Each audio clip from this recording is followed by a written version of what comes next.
Good afternoon. We are about ready to get started. Right. I would like to call to order this public roundtable of the Committee on the Judiciary and Public Safety. The time is now 12:04 p.m. on Wednesday, March 15th, 2023. And we are conducting this roundtable virtually and streaming on the DC Council website and YouTube at Brooke Pinto. I am Councilmember Brooke Pinto, representing Ward 2 and the chairwoman of the committee. The purpose of today's roundtable is to discuss the following two nominees. First, PR25-76, the Deputy Mayor for Public Safety and Justice, Lindsey Appiah, confirmation resolution of 2023, and PR25-115, the Director of the Office of Unified Communications, Heather McGaffin, confirmation resolution of 2023.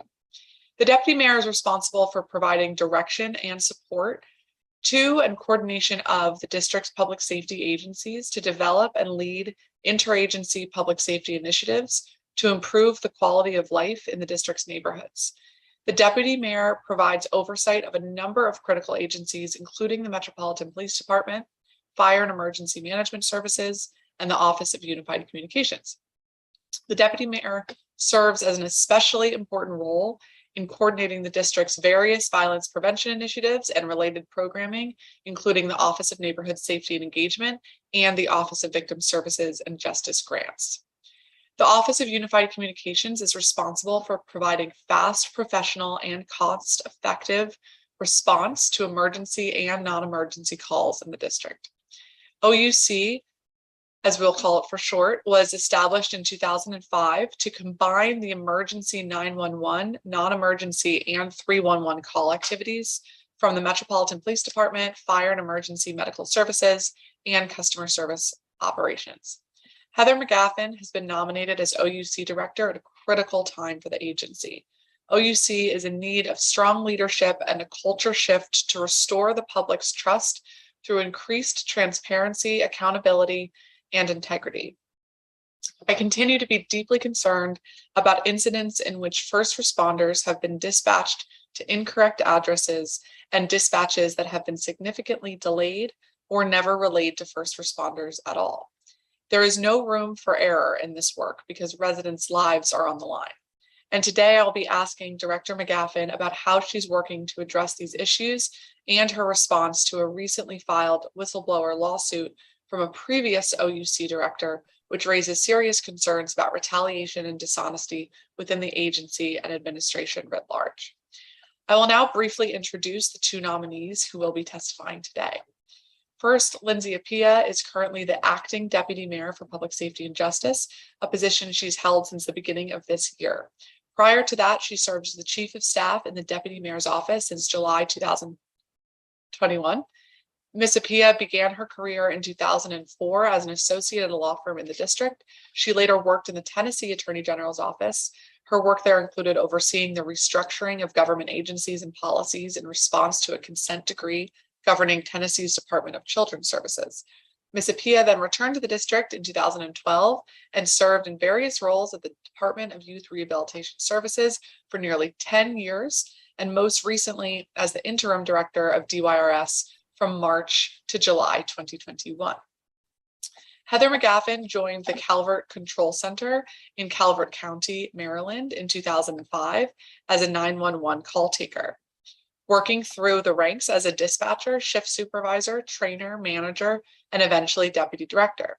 From 2015 to 2020, she served as a consultant for a national public safety firm where she led projects to help emergency operation centers, localities, and state governments in restructuring, training development and implementation, and next generation 911 implementation. She joined OUC in October 2020 as the Chief of Special Operations and Investigations and became the Deputy Director in February of 2022. For today's roundtable, we will follow the committee's normal practice and hear from public witnesses first, followed by our government witnesses. Public witnesses will have 3 minutes to present their testimony. Those who represent organizations will have 5 minutes.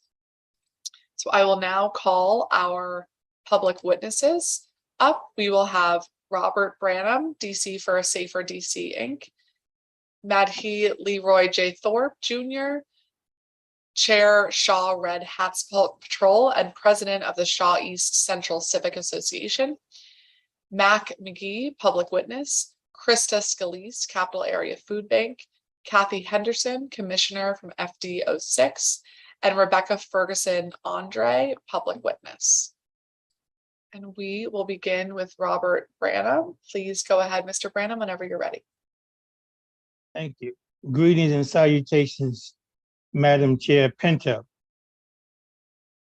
I am Robert Vincent Branham, former ANC Commissioner 5E08, President Emeritus of the DC Federation of Civic Associations, Chairman Emeritus of the 5th District Citizen Advisory Council, and Chairman Emeritus of the Ward 5 Democrats.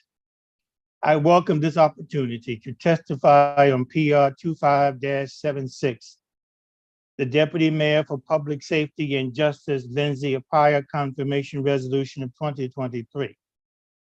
Public safety and crime are heightened concern across the district and the nation. Madam Chair, the Bible teaches us to watch and to pray. We are warned that we must be ready at any moment to stand before God and to give account of our lives. The preamble of the United States Declaration of Independence affirms the principle all persons are created equal. We hold these truths to be self-evident, that all men are created equal, that they are endowed by their Creator with certain unalienable rights, that among these are life, liberty, and the pursuit of happiness. Over time, through legislation and court rulings, this idea included Black Americans, women, the old, the gay, the straight, the religious, and the non-religious. Racism, bigotry, and discrimination are antithesis to public safety and to justice. Racism, bigotry, and discrimination should not be given cover, and those who practice racism, bigotry, and discrimination must be exposed, called out, and removed from their positions. Before the nominee is confirmed for this position, she must firmly oppose racism, bigotry, and discrimination by those directors and employees under her charge. The nominee must affirm to district residents and employees where she stands on racism, bigotry, and discrimination. Madam Chair, as you know, there are lawsuits, complaints, and allegations of racism and discrimination against the district's Homeland Security and Emergency Management Agency and the district's Office of Unified Communications. Additionally, the district's Department of Human Resources has conducted 2 reviews of ACEMA's work environment. They should be released to the committee and to the public. They should be made part of the record for this roundtable discussion and the committee's performance oversight review of ACEMA. If the nominee is unwilling to speak to the toxic work environment atmosphere under the current leadership of ACEMA Director Christopher Rodriguez and his senior management team, then the nominee should not be confirmed. It is in the good fight for public safety and justice, we must all watch and pray. I will not be silent. I will always oppose racism, bigotry, anti-Semitism, white supremacy, and discrimination. As long as I am breathing, I will always oppose racism, bigotry, anti-Semitism, white supremacy, and discrimination. It is part of my worship. I thank you, I thank you, I thank you.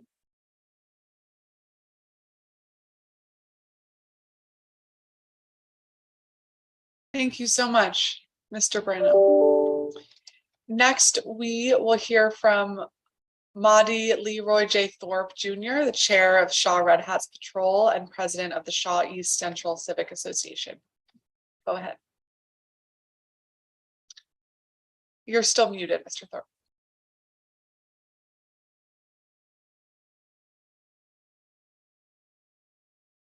Can you hear me? Here we go. Yes. Okay, good. My name is Alhaj Mati Leroy J. Thorpe Jr. I am the pioneer of the District of Columbia Citizen Patrol Movement, having organized citizens, organized patrol efforts, Coke, Red Hats, and Show in 1988. I have received 8 city council resolutions, 2 DC mayor proclamation, 3 U.S. congressional records, honorees, numerous police awards, and letters from United States presidents regarding my crime fighting activities in the District of Columbia, including 6 books that got my name in it or my organization written or describing crime, race, politics in the District of Columbia. There's more books on this way, I understand, is being written about my work as well as academic papers. Lindsey Appiah, I have some concerns about Lindsey Appiah. She is a trained lawyer who represented DRS as well as having served a short term as interim director of DRS. Lindsey has no experience in law enforcement or clinical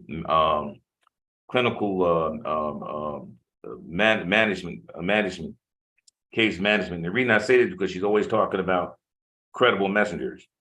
These people are overrated, over budgeted, and ineffective in the District of Columbia. We spent millions of dollars on them, and some of them have been involved with crime. Right here in the shore where I live at, there was a big drug bust involving one of the credible messengers. There's been shootings over at my daughter's school, Coolidge, where one of the crime interrupters shot another individual. So I'm not a big fan. A lot of people are not, because we spend a lot of money and there's no, we don't see any type of outcomes, positive outcomes. But to Lindsey's credit, she's a hard worker, very articulate. I'm not going to oppose her nomination, but I think this is what she needs to work on. Lindsey, you know, and Brooke, you should know, the first line of defense in the District of Columbia is DRS regarding juveniles committing crimes. We're the laughing stock in the DMV because we don't hold the kids accountable. When the kid is carjacking and shooting people, they send them down the New Beginnings where they watch video games, Grand Theft Auto. You can't do nothing to them. They have beaten up the staff down there. The staff is prohibited from writing up incident reports or even filing complaints. They've also been instructed by the former deputy mayor who's been fired, and I give all credit to Trey Stanback, whom I think will make a good director. She just got recently fired, Adina Levi. She was having those people down there that's doing case management not report to the courts any negative activity that those kids were doing. So DRAS have to be cleaned up, and Lindsey has oversight on that. We have another big problem. The deputy mayor, Michelle Farr, who came from Child and Family Service Division, she was either fired or let go, allegedly. She don't know nothing about juvenile justice, totally ignorant. She has told staff, allegedly, she don't believe any kids being locked up. The woman is allegedly passive, aggressive, dishonest, petty, and just totally ignorant regarding juvenile justice. Her whole staff need to be shaked up. Those so-called program managers need to be replaced. She got one guy on her staff that was harassing women that he supervised. He's doing 2 tasks. He's doing placements for YSC and ICJ stuff over at DRS. This guy is no one likes him. He's horrible. She even had her staff write up somebody for knocking on her door saying they were knock too loud and talk too loud, a male. I guess she wants us to sound like Michael Jackson. That is not happening with a man that want to be a man. So I think, Lindsey, you're going to have to look at DRS. Trey Stanback, everybody loves him. He would be very successful if the mayor appoint him and he clean up the rest of that mess over there regarding Michelle Farr and the people she supervisor. Lindsey, I want to see you successful. I know that you are a hard worker. I got a reputation up here. I don't take no money from the city. And at time to time, we get shootings in Shaw, but my model works, working with the 3rd District Police. It works. Maybe you want to come out sometime and join us and stuff like that. We don't get a penny, but I want to see you successful.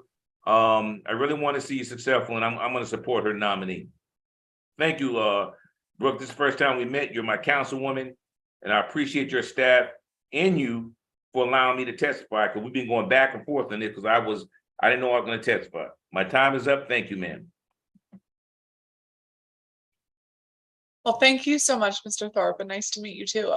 Appreciate your testimony. Yes, ma'am. We'll have some questions at the end of this panel. Thank you. Next, we will hear from Mac McGee, public witness.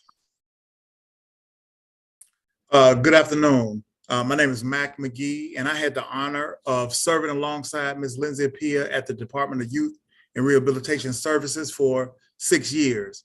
During my time as an executive leader over the secure facilities, I got to know Ms. Appiah and her passion for serving youth as we worked diligently to exit a 35-year-old Jerry M. consent decree. Ms. Appiah not only has an encyclopedic knowledge and understanding of the law, as our general counsel, she was dedicated, committed, and focused on ensuring that we successfully met all the goals of the work plan. In February of 2020, as a result of her commitment and focus, DYRS exited a 3-decades-old consent decree. Ms. Appiah read every deployment report that went out from secure programs daily, and she actually understood the impact that it had on the day-to-day operations of 2 24/7 facilities full of youth in need of care and supervision. Ms. Appiah actually knew every staff person and their roles within the agency. Ms. Appiah is extremely passionate about human service and public safety, and she has demonstrated that through her 14-year career, of which 11 has been spent in DC government as Assistant General Counsel, Interim Director of DYRS, Chief of Staff to the Deputy Mayor, and the Acting Deputy Mayor of Public Safety. None of these roles are easy, and you must possess the highest level of character, integrity, and determination, all of which has been demonstrated by Ms. Appiah. Ms. Appiah comes to this work with an altruistic regard for the well-being of children and families. March 27, 2020, the Secure Division of the Department of Youth and Rehabilitation Services experienced its first case of COVID-19, and within a week, we lost over 50 staff from the facilities who had to go out on 14-day quarantine. On April 1st, we lost our first staff to COVID-19. A worldwide pandemic was upon us, and the entire agency had to pivot and shift its operations immediately. The Division of Secure Programs had to continue its day-to-day operations. There was a lot of uncertainty. People were filled with anxiety, and as you can imagine, were afraid of what lied ahead of them. However, the consistent calls, check-ins, directions, and support from Ms. Appiah paved the way for us. Ms. Appiah, as the General Counsel, made it her daily priority to support our division and literally reached out to the leaders at both facilities to encourage, uplift, and quite frankly, pray for us as we showed up to lead others. Lindsey stepped outside of her assigned role and did what was necessary to protect and support the youth and staff and the people of Washington, D.C. Some folks run away from storms. Ms. Appiah runs towards them. Her selflessness, professional courage, fortitude, integrity, and unwavering faith is what the people of Washington, D.C. need and deserve. It is with the utmost respect and honor that I recommend Ms. Lindsey Appiah to serve as the Deputy Mayor for Public Safety. Thank you. Thank you so much, Mr. McGee. Appreciate your testimony. Next, we will hear from Krista Scalise from the Capital Area Food Bank. Good afternoon. My name is Krista Scalise, and I'm here to testify on behalf of Lindsey Appiah, the Acting Deputy Mayor for Public Safety and Justice. It is a privilege and honor to testify upon her behalf today. I'm currently the Chief Operating Officer at the Capital Area Food Bank in DC. However, I spent from 2012 to 2022 working for the Department of Youth Rehabilitation Services. Lindsey and I worked together for over 9.5 years. As the former Chief Operating Officer of DYRS, I have witnessed firsthand Lindsey's keen skills and ability as a former colleague when she was the General Counsel, as well as her employee when she was appointed as Interim Director upon Clinton Lacey's departure. Lindsey was relentless in her pursuit of excellence, constantly pushing herself and those around her to strive for the best possible outcomes for the youth in our care. Her brilliance was apparent in everything that she did, from her deep understanding of the issues facing our youth to her ability to come up with innovative programs and intervention ideas with the hope of making a difference in the lives of our youth. Despite her incredible talent and expertise as General Counsel, Lindsey was also incredibly compassionate. She truly cared about the youth that we served and went out of her way to ensure that each one received the support and resources that they needed to succeed. I have a plethora of examples. However, I'd like to share a couple of them with you today. This will give a mere glimpse into the depth of Lindsey Appiah. Upon my arrival at DYRS, I knew Lindsey as a no-nonsense lawyer that was extremely detail-oriented, very particular about her work, however, extremely down-to-earth, and would roll up her sleeves to do anything to support our mission. Very specifically, one of our former directors sent her to a residential facility to conduct a rodent check. I personally was mortified. Lindsey did not skip a beat. She grabbed her things and off she went to ensure that our youth were living in an appropriate environment. I knew from that day forward that she was truly committed to the work of our youth, their families, and would not let anything stand in her way. At the same time, she was no nonsense when it came to ensuring that everyone was doing their part to achieve their goals. She held herself and others accountable and was never afraid to speak up when she felt that something needed to be addressed. One of the most poignant moments for DYRS was the termination of our court oversight and monitoring in Jerry M., the district's oldest consent decree, after 30 plus years. Lindsey had several positions in the GC's office to becoming the general counsel, and she truly led the efforts at DYRS that brought that case to an end. Please know that this was not a solo effort. She worked with many district leaders, DYRS employees, community partners, and others to achieve that goal. This milestone is further evidence of her collaborative spirit, tenacity, and sheer ability to lead teams to success. Lindsey comes before you with strong leadership skills. She will lead by example and is willing to roll up her sleeves and work alongside others, demonstrating a commitment to the safety and the well-being of the residents of the district. I've witnessed her ability to build strong relationships with community organizations and stakeholders in order to develop and implement effective change. Finally, Lindsey is a strategic thinker. She's able to anticipate potential challenges and opportunities and develop creative solutions to address them. She's able to prioritize effectively and make tough decisions, always with the best interests of the community and stakeholders in mind. I wholeheartedly recommend that the council confirm her because I believe that she is the absolute right person to lead the district's public safety efforts as Deputy Mayor for Public Safety and Justice. Thank you so much, and I truly appreciate the opportunity to testify on Lindsey's behalf today. Thank you so much. Ms. Scalise or Scalise? It's Scalise. Scalise, thank you. My apologies for mispronouncing that. No worries. Thank you for your testimony. Next, we will hear from ANC Commissioner Kathy Henderson, Commissioner from 5D06. Thank you, Councilmember Pinto.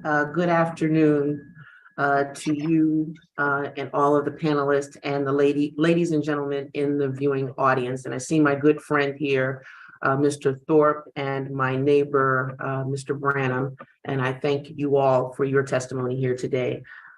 I'm happy to share. I will summarize my testimony. I don't know Miss Appiah personally. I did have the pleasure of meeting her for a brief, I think 30 seconds at the mayor's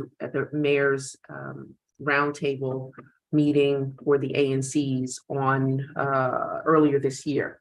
And I look forward to working with her. I just want to share my vision in consultation with the people that I am honored to represent and what we're talking about and what we want to see from the deputy mayor, the next deputy mayor of the District of Columbia. First, I thank her for even wanting the job. It's difficult, but we need to move that position from less ceremonial in nature to more hands-on. And what do I mean by hands-on?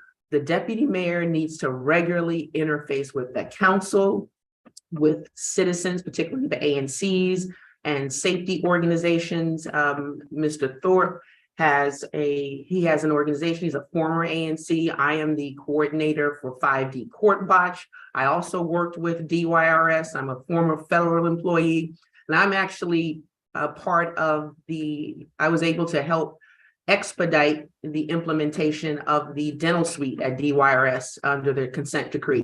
So I understand how government works, how government doesn't work, and how we get trapped in silos.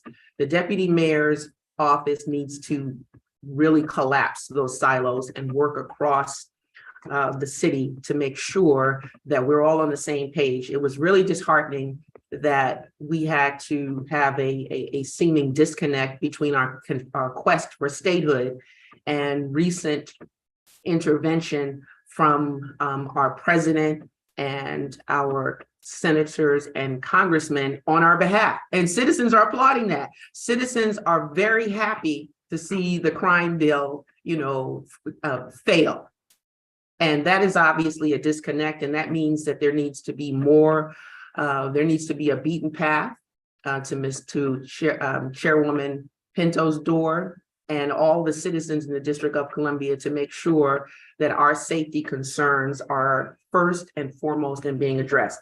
Chief Conti recently said that the average offender who has been arrested 11 times. So Ms. Appiah needs to know what the recidivism rates are for the city by ward, and she needs to be able, and every member on her staff needs to know what those recidivism rates are. You need to just interact with every member of public safety.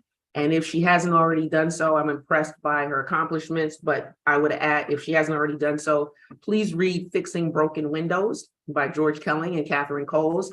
I am a proponent of the broken windows theory, and DPW is not in the public safety cluster, but you need to interact with, and if Mr. Spriggs is confirmed, I'd like to see a well-worn path either from you or your staff to his door, making sure that every community is clean. Where there's trash, there is crime and disorder. So we have tools to dismantle, that horrible trajectory that MPD is fighting, and many of the officers feel like they're fighting alone. And we need to make sure that they have the morale that is necessary to go out every day and fight on our behalf.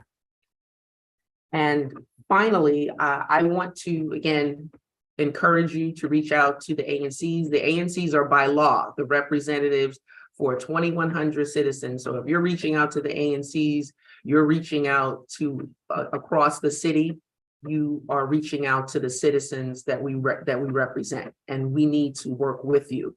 This is an unprecedented time, but I think that we have the tools necessary.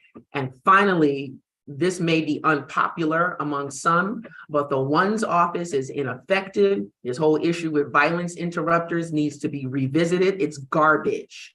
We had the FBI conduct a raid. We have an individual that used his standing through the office of the Attorney General, then to go into the schools, to bring, I don't know what he's bringing, because he's a murder suspect. So I will end on that. And I'm also available to discuss further our views, our shared desire for a safe District of Columbia. And I thank you for this opportunity. Thank you so much, Commissioner Henderson. We'll come back to you in a moment. Next and last for our public witnesses, we will hear from Rebecca Ferguson-Andre. Hello, thank you all. My name is Rebecca Andre, and I'm here as a citizen of the district, a resident of the district, and I'm here as a friend and fellow volunteer of Lindsey Appiah's. I've heard many of you speak to the professional experience that Lindsey has, and I've also heard some of you state the challenges that are facing her role. I'm here today to support and speak to the character, the person, the work ethic, and the calling of Lindsey Appiah, who I've had the pleasure of knowing for the past 8 years, first as a fellow volunteer and more importantly, as a close friend. There are few folks I've encountered with the kind of cocktail of tenacity, loyalty, intellect, emotional intelligence, integrity, and level of commitment that Lindsey has. All of these and more are what I've experienced from Lindsey, whose leadership truly extends far beyond the professional roles she has served in for the district. I know her to be someone who doesn't hesitate to roll up her sleeves and step in hands-on into any situation that requires leadership. I have witnessed her leadership in a hands-on volunteer role, who's devoted countless hours to the community. You can have intellect and lack passion. You can be passionate but lack skill. You can have a strong work ethic, but you can lack connections. You can be connected but uncommitted. You can be committed but lack integrity. And somehow in this unicorn of a person, of a leader, Lindsey Appiah. She has it all. There are very few conversations I've shared with Lindsey over the past 8 years that don't end with or include the statement of hers, "I love our city. We live in the best city in the world." And I know that she will work to make it the best city and a safer city. When it comes to DC, what I know to be true of her is that she's all in.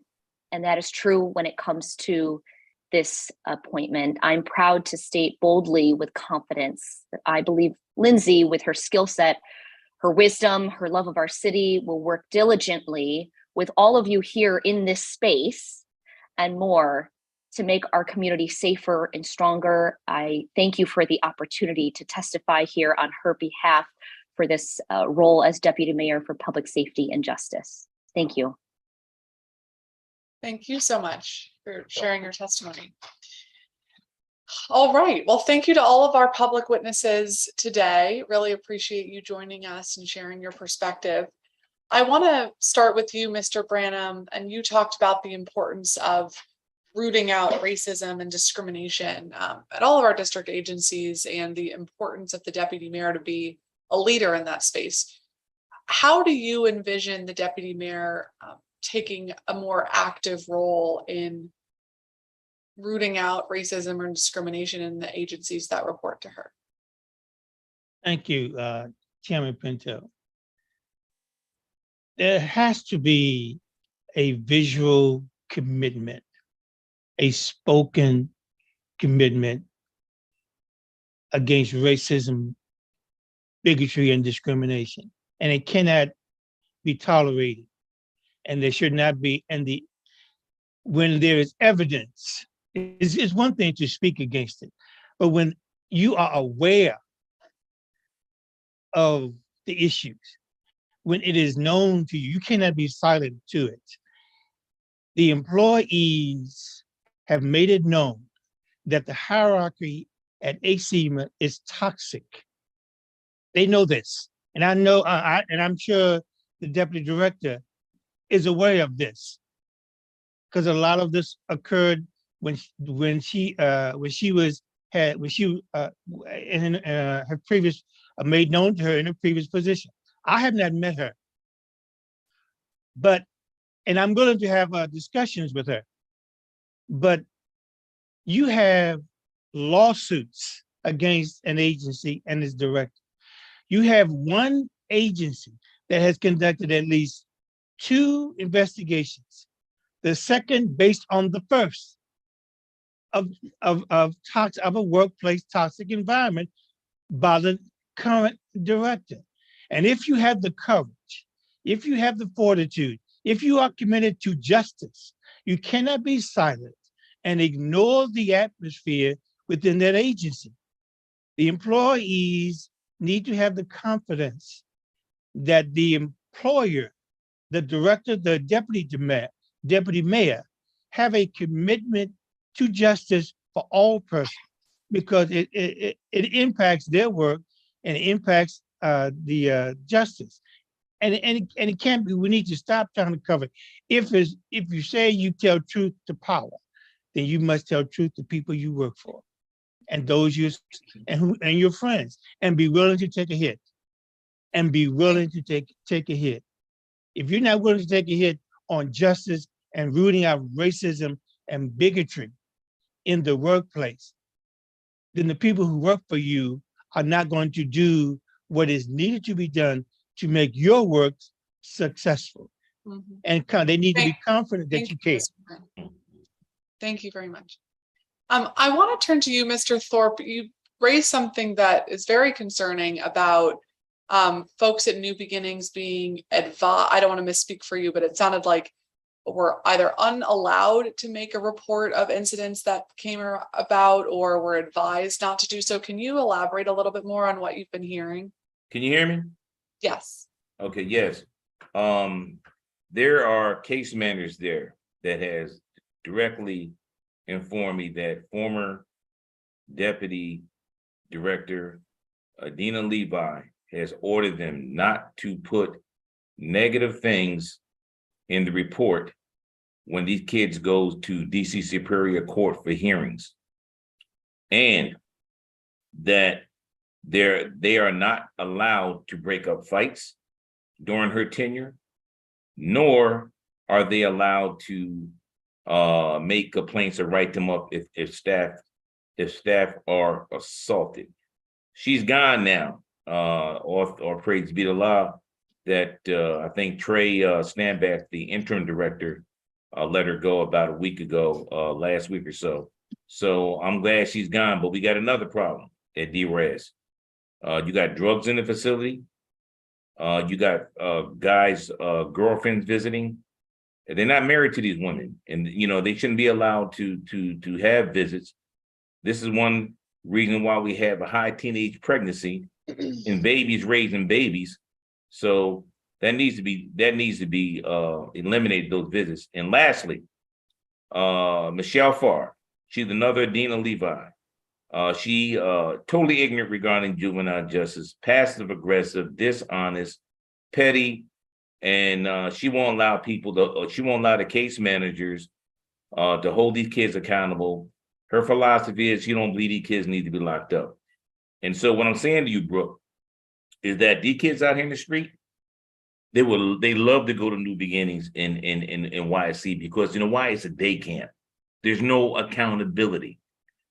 What they need to do is draft some type of legislation when these kids get committed, to have them stay down at New Beginnings for at least a year or two. That would be a deterrent for those out there saying, "Oh no, I don't want to go to New Beginnings." Just like we don't want to go to DC jail. Who wants to go to DC jail? But when you look at New Beginnings in YSC, these kids don't mind going out there shooting, carjacking. They're going to go over there. They're going to pay them money. They're going to take them to Six Flags and put them at home. That's what DRS is doing, and it has to change. And I believe Lindsey will make sure, because it's under her jurisdiction. I believe Lindsey will have some influence over there to clean that up. Okay. Thank you so much, Mr. Thorpe. I really appreciate it. Thank you, Brooke. I appreciate you, and I say that respectively. Thank you. Commissioner Henderson, thank you so much for sharing your ideas. And I'll just say, I agree with you that when it comes to statehood and dealing with issues outside of the district, that it is very important that we work together internally to advance our shared goal of autonomy and self-autonomy and statehood. So we're going to continue working towards that with all of our partners. You talked about the deputy mayor's responsibility to collapse silos. And I think this is a really important role and leadership opportunity to think big picture. And some of the examples that you mentioned, I thought were really powerful around, DPW and trash. It's not necessarily within the public safety cluster, but it's important for our whole big picture.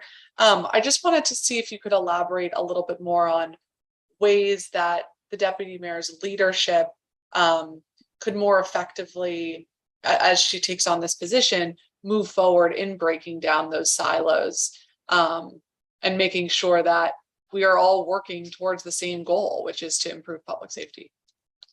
Well, I'd like to hear if Ms. Appiah is confirmed as the deputy mayor for public safety. I'd certainly like to see a schedule of council breakfasts, starting with your office and the council members, to make sure that the doors are open.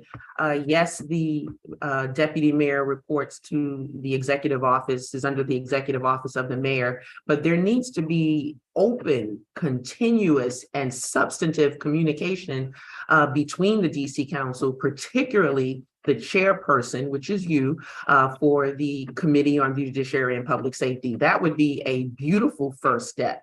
And then I'd like to see a framework of action items to get us back on track.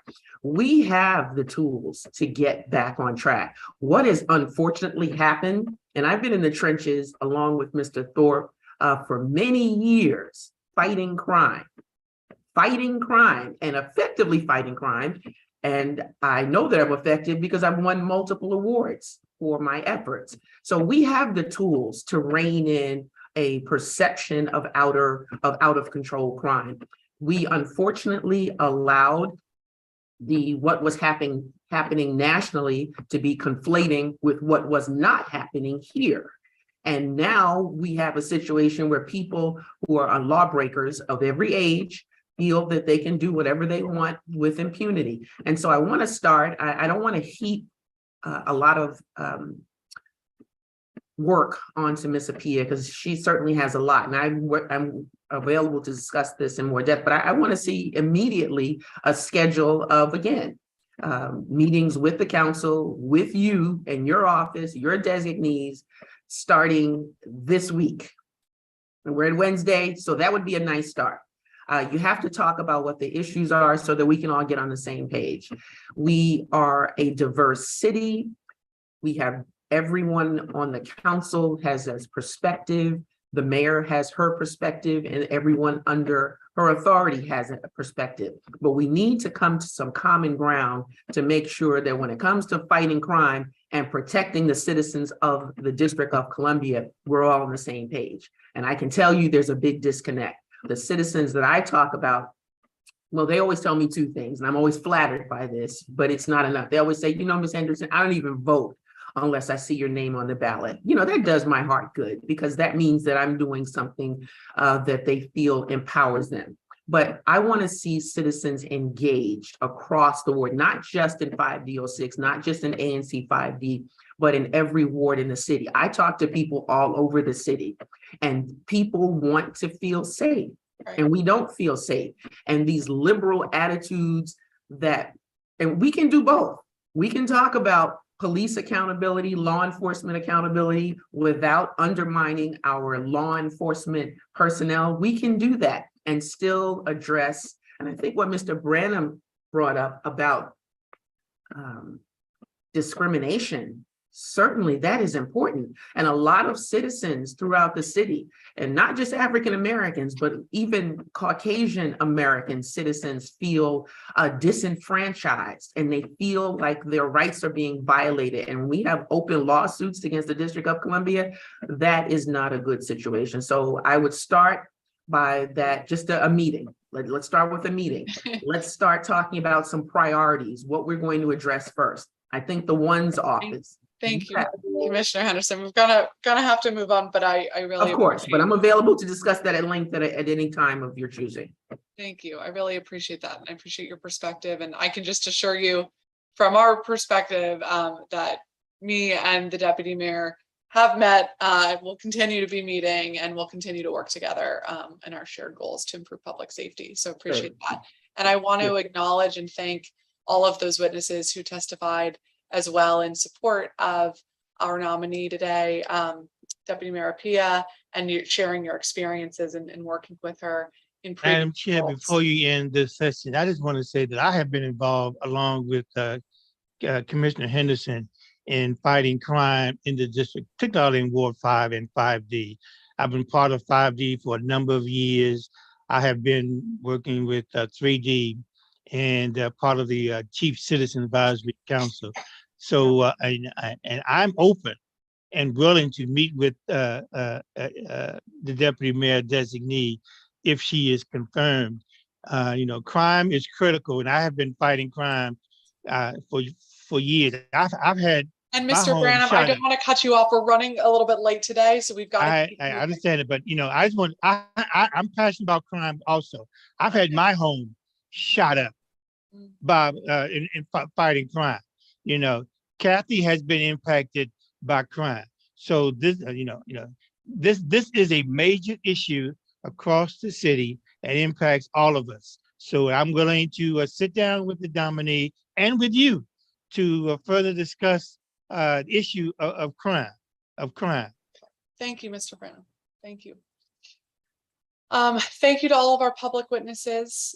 We are going to now move. We have one government witness today, separate from our nominees, the DC Auditor, Kathy Patterson, with us. And Madam Auditor, if you are able to join, I will swear you in.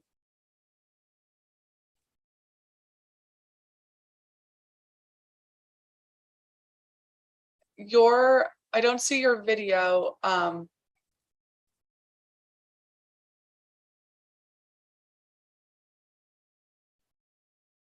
Can you hear me? I can hear you, yes. I'm If not you- quite sure why you're not seeing me. I can see everyone else. So It looks just a blank screen, which usually means that the little slider covering the camera is over. no, it. it's not. It's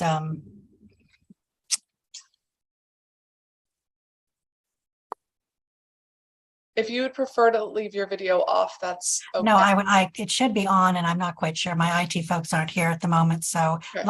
if you give me a second, let me just plug this laptop back in. Okay. Okay.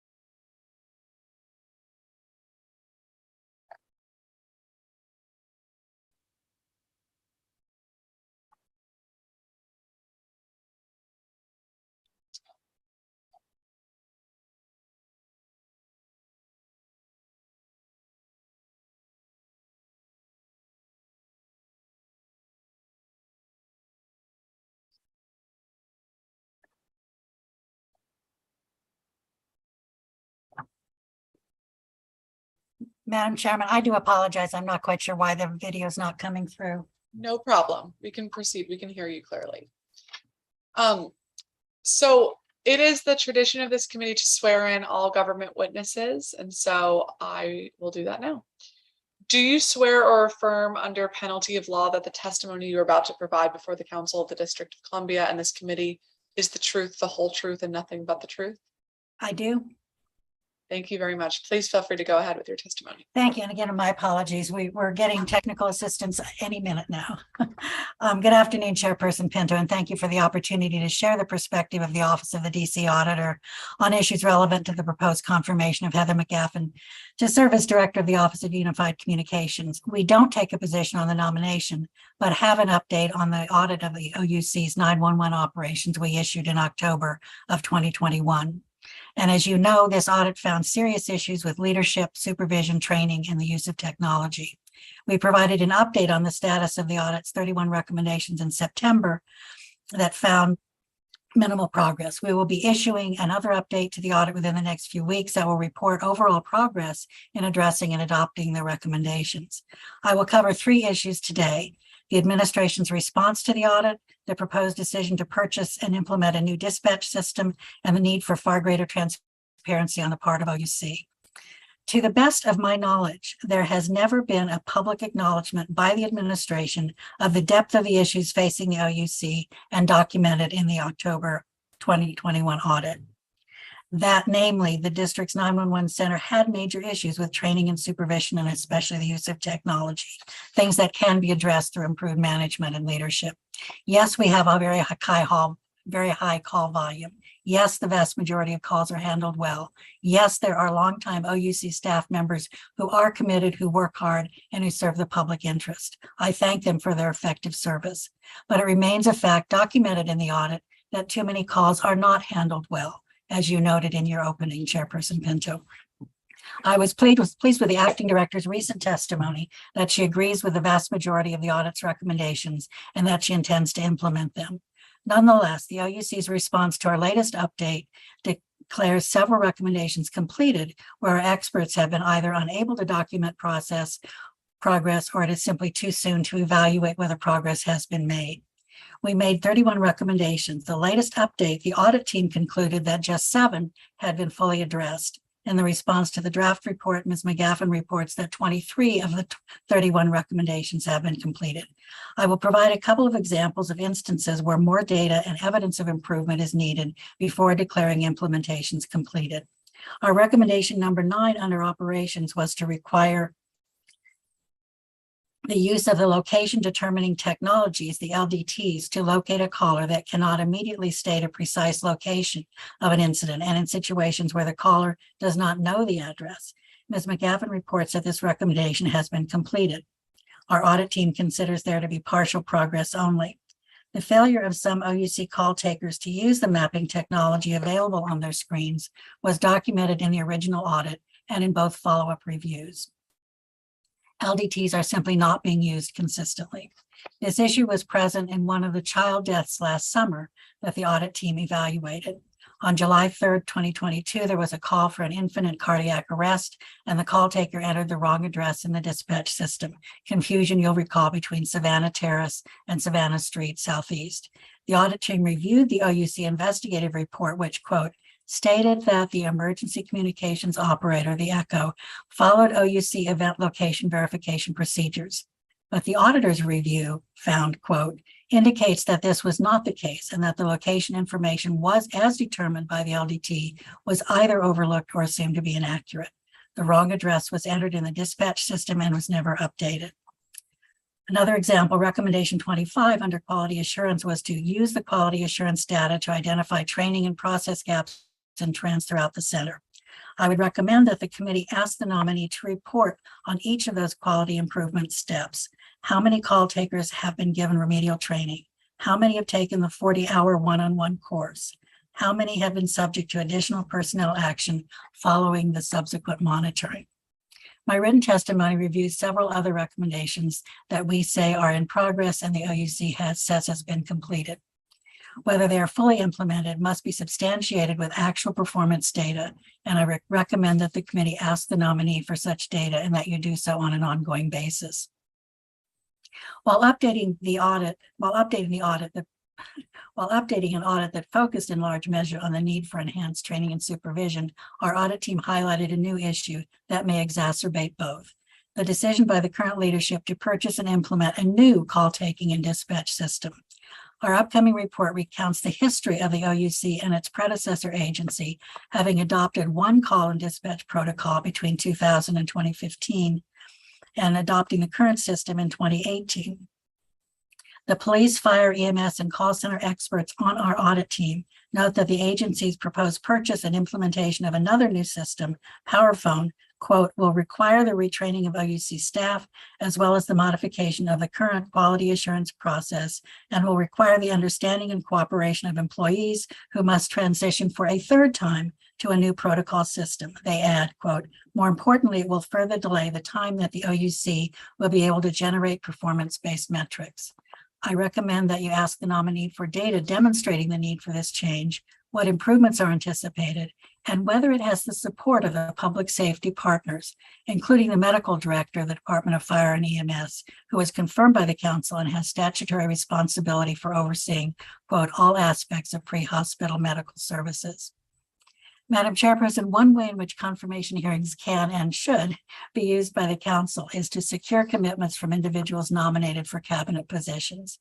With the nomination of Ms. McGaffin to serve as director of the OUC, I urge you to seek a commitment from the nominee to be transparent with the council and the public with regard to the kinds of mistakes that have been documented on the part of the OUC and its 911 operations. One of the original audit recommendations under operations was to improve customer service through quality assurance follow-up and review, including requiring training when and as needed. In the upcoming status report, the audit team notes, quote, there has been an improvement in OUC's approach to investigating complaints involving the commitment of resources to find the underlying cause of such complaints. And that's the good news.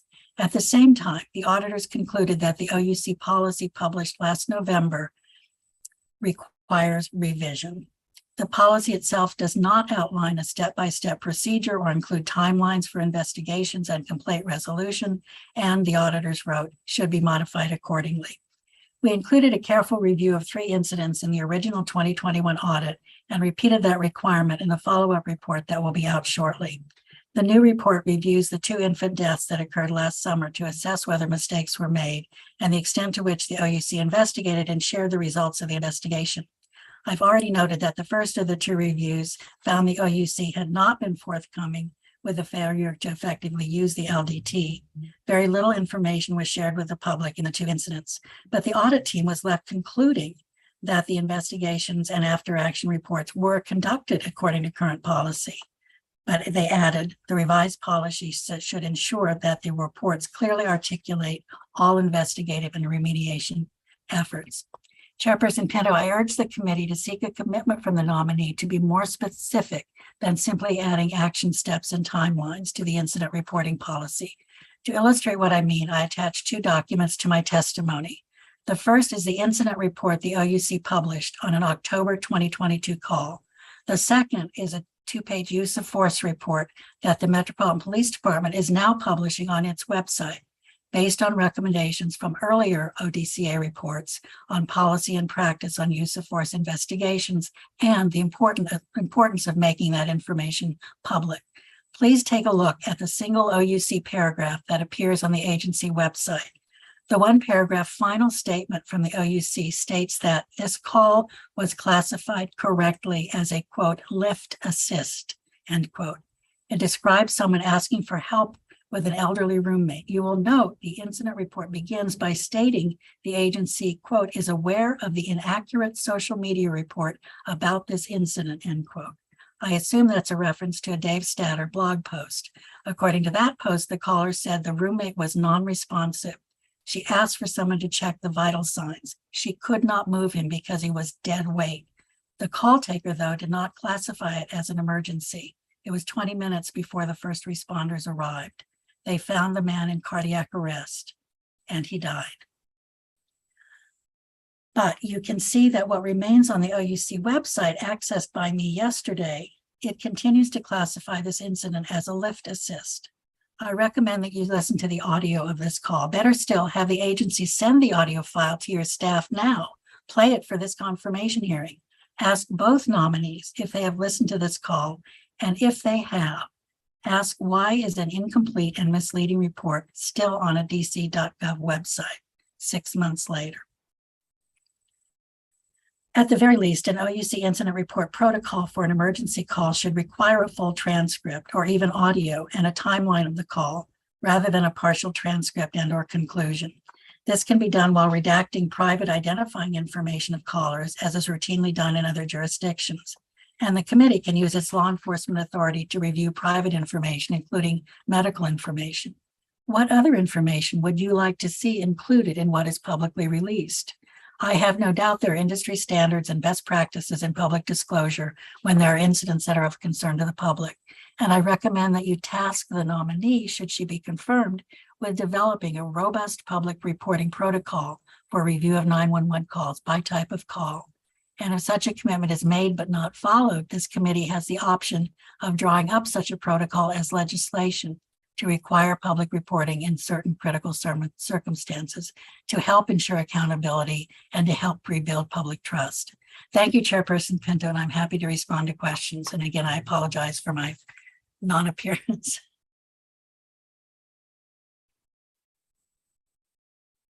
No problem, Madam Auditor. And thank you so much for being here with us today and all of your work, these important issues.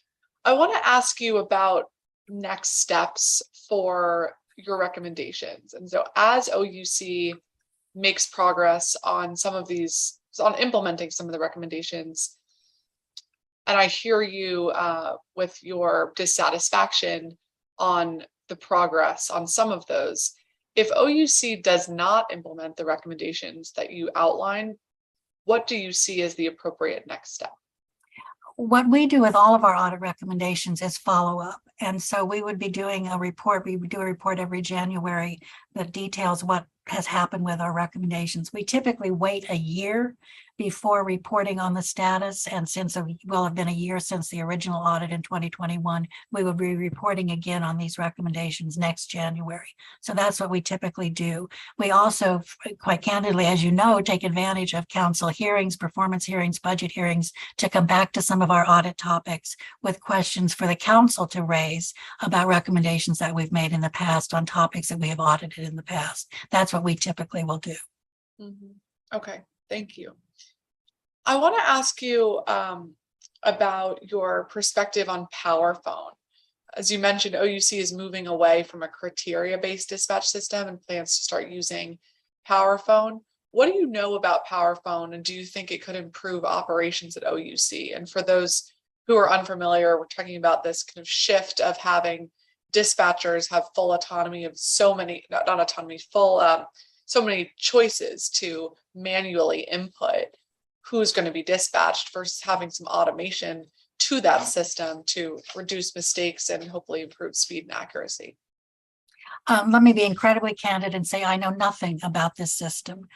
So I really can't comment on its capabilities. But I think what's pointed out in the report that we'll be issuing in a week or two is that change is sometimes not your friend.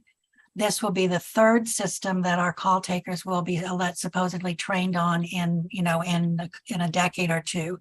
And that's a lot of change. When we find problems with training, problems with supervision and an audit, and then you upend things again, the churn itself can be damaging to forward movement. I think that was the point that our audit team is trying to make in their update as they comment on this system. It's not a criticism or praise or anything for the system itself.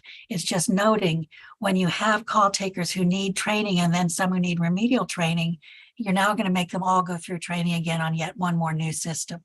There's also, and I can just say from a perspective of a couple of decades in district government, there is sometimes a predilection to take on change for change's own sake. It gives you an excuse to not make forward movement. Well, we're going to try this tactic, or we're going to try that tactic. You'll see KPIs change year by year. And so that precludes being able to really measure progress. So that I think those are the kinds of points rather than specifics on system capabilities. Okay. And in terms of that same recommendation of having more of an automated system, and I think your report points that that is best practice nationwide in other agencies, are there any concerns about going too far with automation to make sure that, the very real human facts on the ground for each individualized case are able to be taken into account if they don't neatly fall into one of those categories? I think that's what it's, at least in my understanding from the audit originally and then the follow-up reviews, it's my understanding that what has been done with the CBD system, the current one in use, has been to modify it to make it be more adaptable and more user-friendly for the OUC and call takers. So yes, there has to be some kind of a balance between being able to quickly slot something into a level of priority kind of call versus being able to understand exactly what's happening on the ground from the person calling in. And I think what has surprised our audit team, and again, these are folks with a cumulative 100 years of experience combined among them. They had not seen a call center with as much hesitation as they found here to actually use the maps, to actually use what showed up on the computer screen. And I don't know if that's, there wasn't a causation provided. We can't, intuit, is it that people just don't want change or what it might be, or, not trusting technology. But it was a great surprise to them in comparison with other centers around the country. Mm-hmm. Interesting. Okay, thank you. Do you believe that there's been underreporting at OUC of errors in the past? And how do you think that we can best ensure that there's transparency with the public in terms of number of errors and what the causes of those errors are as we look to agency responses? I think asking the kinds of questions that you asked in the performance hearing, when you asked for background on the number of complaints that had come into the OUC and the number that had been substantiated, I think those are the kinds of things to continue for the council to continue to try to track.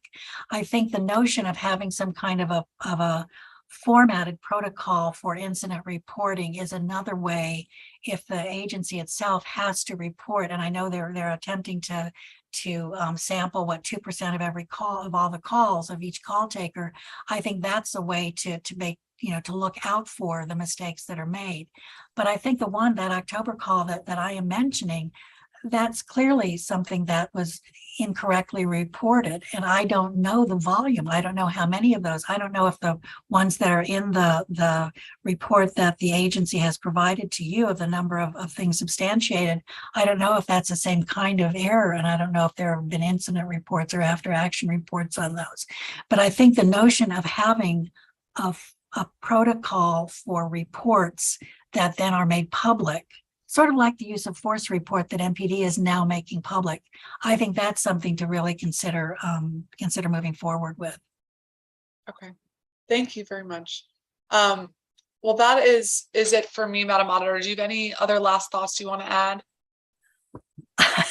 No, again, my apology on the technology side. Here I am talking about people not using technology, and I'm sitting here looking at my black screen. So my apologies for that. No problem. Thank you so Okay, much thank for all you. of your work and your report and for joining us today. Appreciate it. Thank you. Okay, we are going to turn to our nominees. We're going to start with Deputy Mayor Appiah, but for sake of time, I'm going to swear you both in and ask you both just a series of kind of procedural questions that we ask all nominees, and then we'll turn to Deputy Mayor Appiah for your statement, and then I'll ask some questions, and then we'll turn to Director McGaffin. So as you know, it is the tradition of this committee to swear in all government witnesses who appear before it. So if I could ask you to raise your right hand. Do you swear or affirm under penalty of law that the testimony you are about to provide before the Council of the District of Columbia and this committee is the truth, the whole truth, and nothing but the truth? I do. I do. Thank you. Okay, so I ask all nominees these questions that come before the committee. I know you've answered these questions in writing, but I'm going to repeat them here so we can place them on the record. So if the answer is yes or no, if we can start with Deputy Mayor Appiah and then turn to Director McGaffin for each one. One, are you a resident of the District of Columbia? And if so, which ward of the district do you reside in? I am. I'm a Ward 1 resident. I am not currently a DC resident, but will be. Okay, and do you know when you will be by? Yes, I have children who are finishing their school year. When they are done in June, our family will move to the district. Thank you.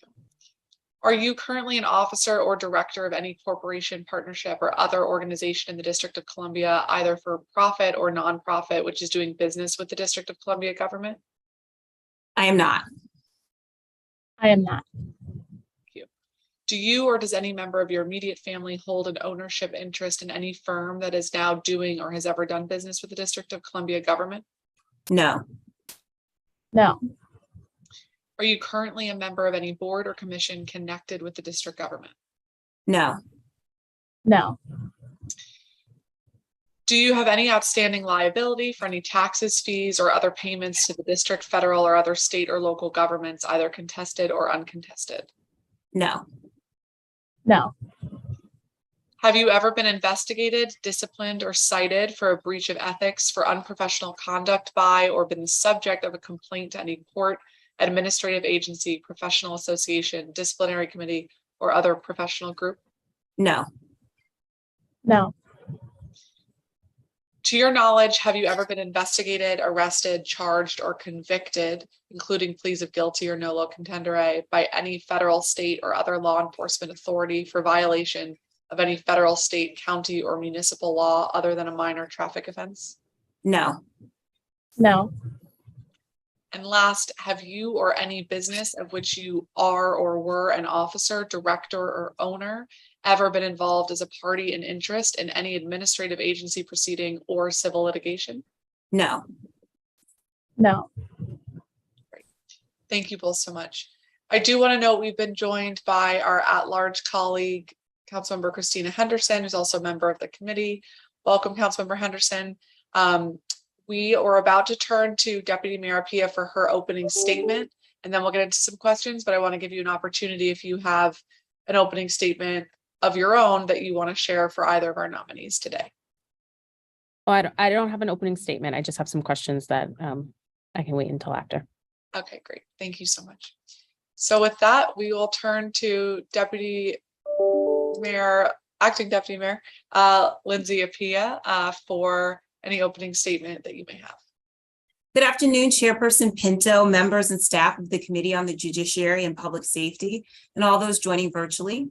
I'm Lindsey Appiah, Acting Deputy Mayor of Public Safety and Justice.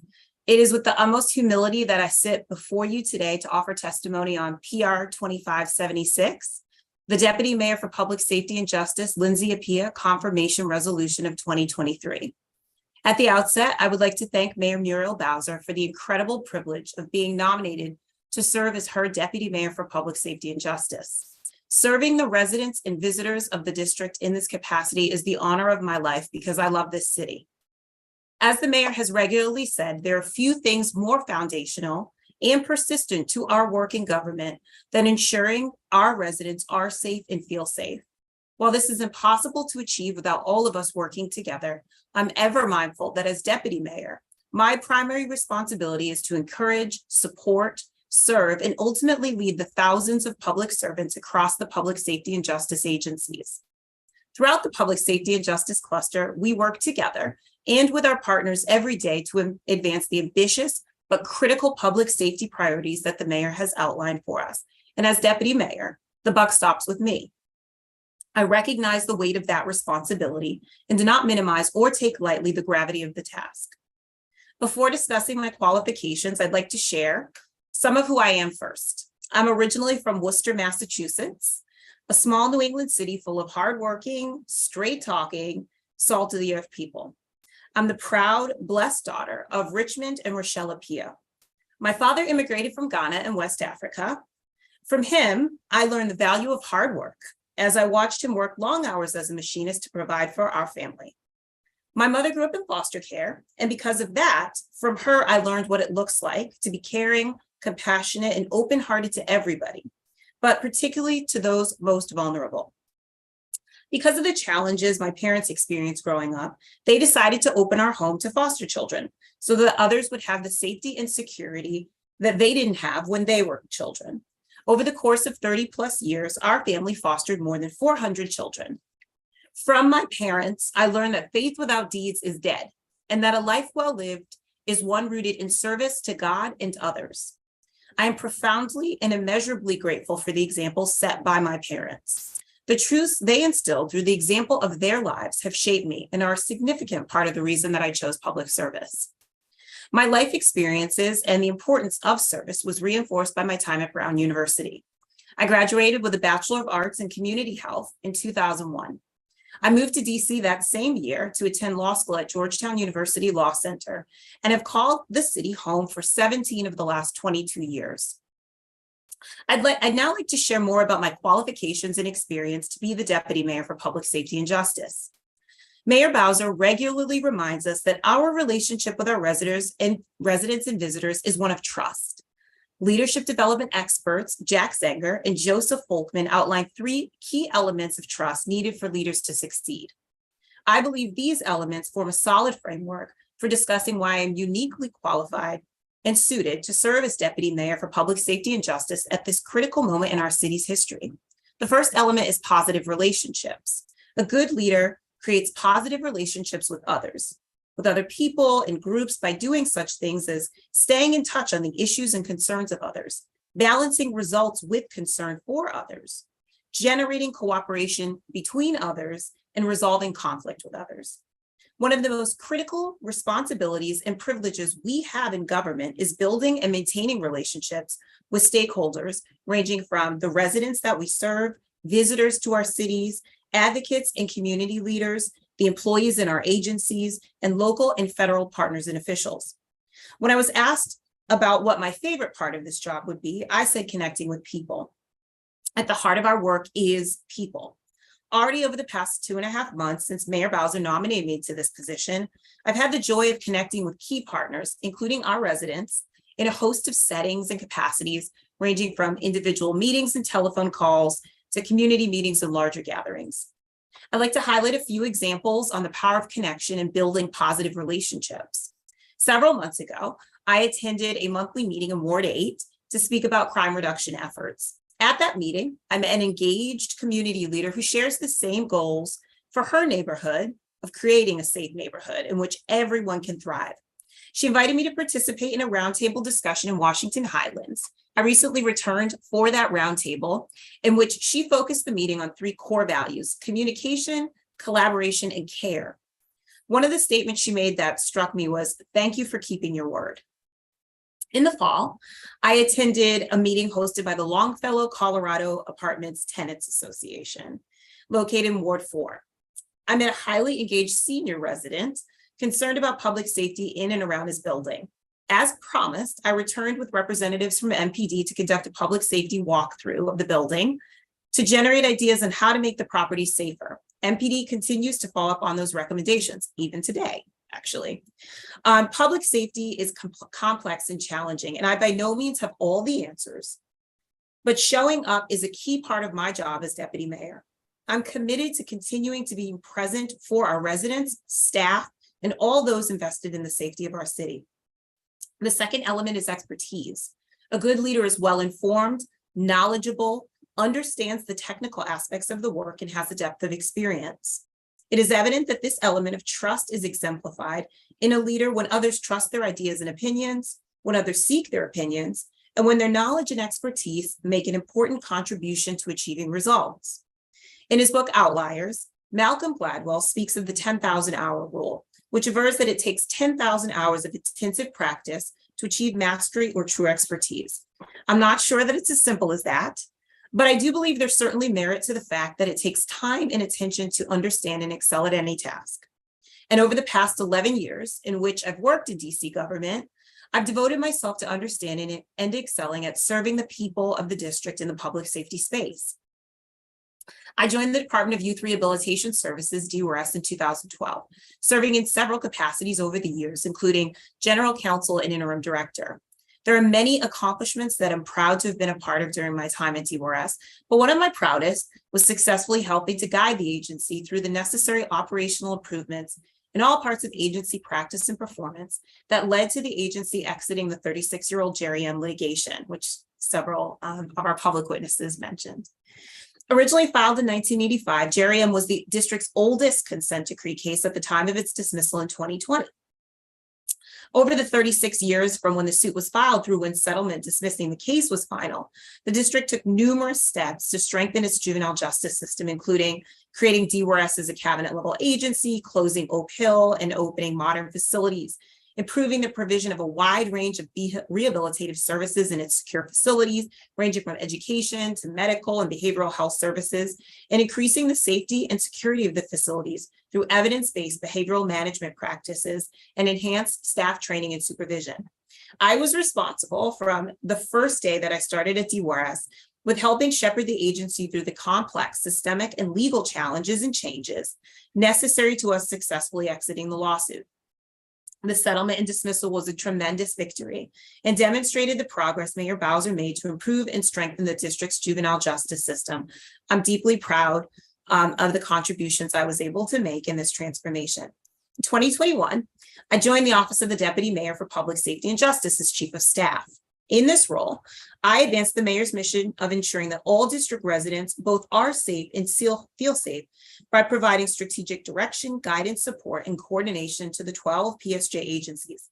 In addition, I directly managed several interagency and cross-cluster public safety initiatives aimed at improving the safety, security, and quality of life for residents across the district, including the Multi-Agency Nightlife Task Force, Multi-Agency Public Safety Task Force, and Safety Go teams.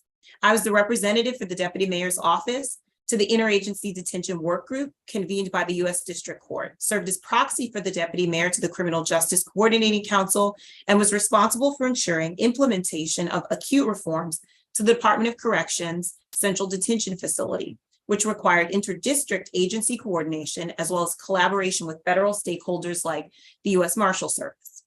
I promoted the mayor's public safety priorities while balancing the myriad of stakeholders in our system, including residents generally and those constituencies specifically served by the PSJ agencies, ANCs, council members, attorneys and legal stakeholders, government partners, and the advocate community.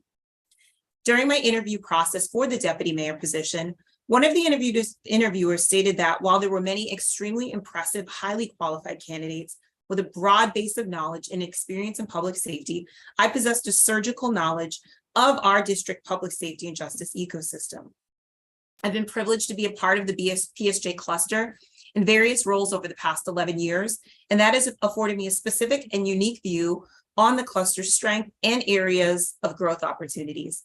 The third and final element for trustworthy leadership is consistency. A good leader does what she says she will do, honoring and following through on her commitments and promises, and is willing to go above and beyond what needs to be done. This story someone told, but I think it is a story that exemplifies how I approach my work From my early days as an assistant general counsel, as Ms. Scalise mentioned, upon learning of a potential issue with rodents at one of our contracted community-based facilities at DYRS, I went to the facility to do a rodent check. I looked in closets and under cabinets for rodent droppings and checked exterminator reports to determine if rodents were present in the facility. This was outside of what would normally be considered a portfolio for an attorney, but I truly believe that no task is too big, small, or outside of my lane if it's what's necessary to best serve. This remains the case. As I previously mentioned, since June 2022, I've provided administrative support to our interagency public safety task forces, including our multi-agency nightlife task force, which consists of several of our agencies working together to bring a whole of government approach to address violent crime, quality of life issues, nuisance activities, and regulatory concerns that were occurring in 3 of our nightlife corridors. Interagency coordination is highly effective, but also very challenging to maintain. So I assume the responsibility of ensuring that everyone was informed on the same page. That involvement has included monitoring the team's communications thread, literally on Teams, during the times the task force is deployed, Fridays and Saturdays from 9 p.m. to 2 a.m. to answer questions and offer encouragement, ensuring the teams had water on hot summer days, and any other tasks that help them to continue to show up week after week, going above and beyond. And task force members responded, doing whatever it takes to make our city safer. The least I can do is set an example of the same. If I'm confirmed, what you and everyone can expect of me is a continued commitment to earning your trust and once gained, maintaining it. Additionally, you can expect that I will work from a place of deep love, which I believe is fundamental to the work that we do in public safety and justice. Dr. Martin Luther King said, "Power at its best is love implementing the demands of justice. Justice at its best is love correcting everything that stands against love." I'll work every day to help our agencies use our great power to serve in a way that implements the demands of justice through the tremendous power of love, which Bell Hooks says is a combination of care, commitment, knowledge, responsibility, respect, and trust. As stewards of public trust, it is critical that we are always evaluating the efficacy of our efforts and must be willing to scale back, assess, and scale up those programs and initiatives that are achieving outcomes we wish to see. PSJ will pivot and redirect when necessary. We will be excellent at our primary foundational agency functions. We're fortunate in the district to have robust, evidence-based public health and traditional public safety resources, tools, and interventions aimed at reducing crime and increasing a holistic sense of safety and well-being. Under my leadership, PSJ will prioritize coordination, collaboration, and transparency to increase our effectiveness. We will be accountable to meeting our residents' reasonable expectations of excellence and meeting our agency missions and advancing the mayor's public safety priorities. We will continue to work tirelessly to ensure that residents in all 8 wards and visitors are safe and feel safe by uplifting the strengths, assets, and positives of our community, reestablishing broken community bonds, and encouraging simple neighboring. We will do this with our DC values as our core and guiding principles. There's a quote by Nelson Mandela that says, "May your choices reflect your hopes, not your fears." I genuinely look forward to the continued opportunity to lead us towards our North Star of a safer, stronger DC for all of us who love this city so much. Thank you for your time and for this opportunity. I welcome any questions you may have. Thank you so much, Deputy Mayor. Appreciate hearing your testimony of how you're envisioning this role moving forward. I want to ask you to start a little bit about your philosophy for public safety. We have seen over the last several years a lot of changes, whether that be in our court system due to COVID restrictions or legislation that the council has passed, calls for reforms to our police department. And we've seen a lot of these changes happen relatively quickly. And now we're seeing a lot of calls for more accountability, more penalties and deterrence from that perspective. And that's just, one set of calls. Of course, there are all sorts of people asking for all sorts of different interventions and prevention mechanisms. But as we look over the course of history in our city for the last several few decades, we seem to see this pendulum swinging back and forth of what the community is calling for and then a corresponding kind of response by government. And I worry that sometimes that leads to an over-indexing of overcorrection as opposed to looking forward for a path that is going to not only improve public safety, but is going to improve justice and is going to be done so in a sustainable way, that the next set of people in our roles aren't going to say, let's completely do it differently. So I give that context, but I'm curious, your perspective on your ideology, ideology is the wrong word, on your philosophy on how you're envisioning an appropriate public safety system for our city. Sure. I mean, so this is not necessarily my philosophy, but first I will say that what I really believe my primary responsibility is to help our public safety and justice ecosystem advance the mayor's priorities. And the mayor's priorities are, in some respects, very simple because they're the same things we hear from community. They want to be safe and feel safe.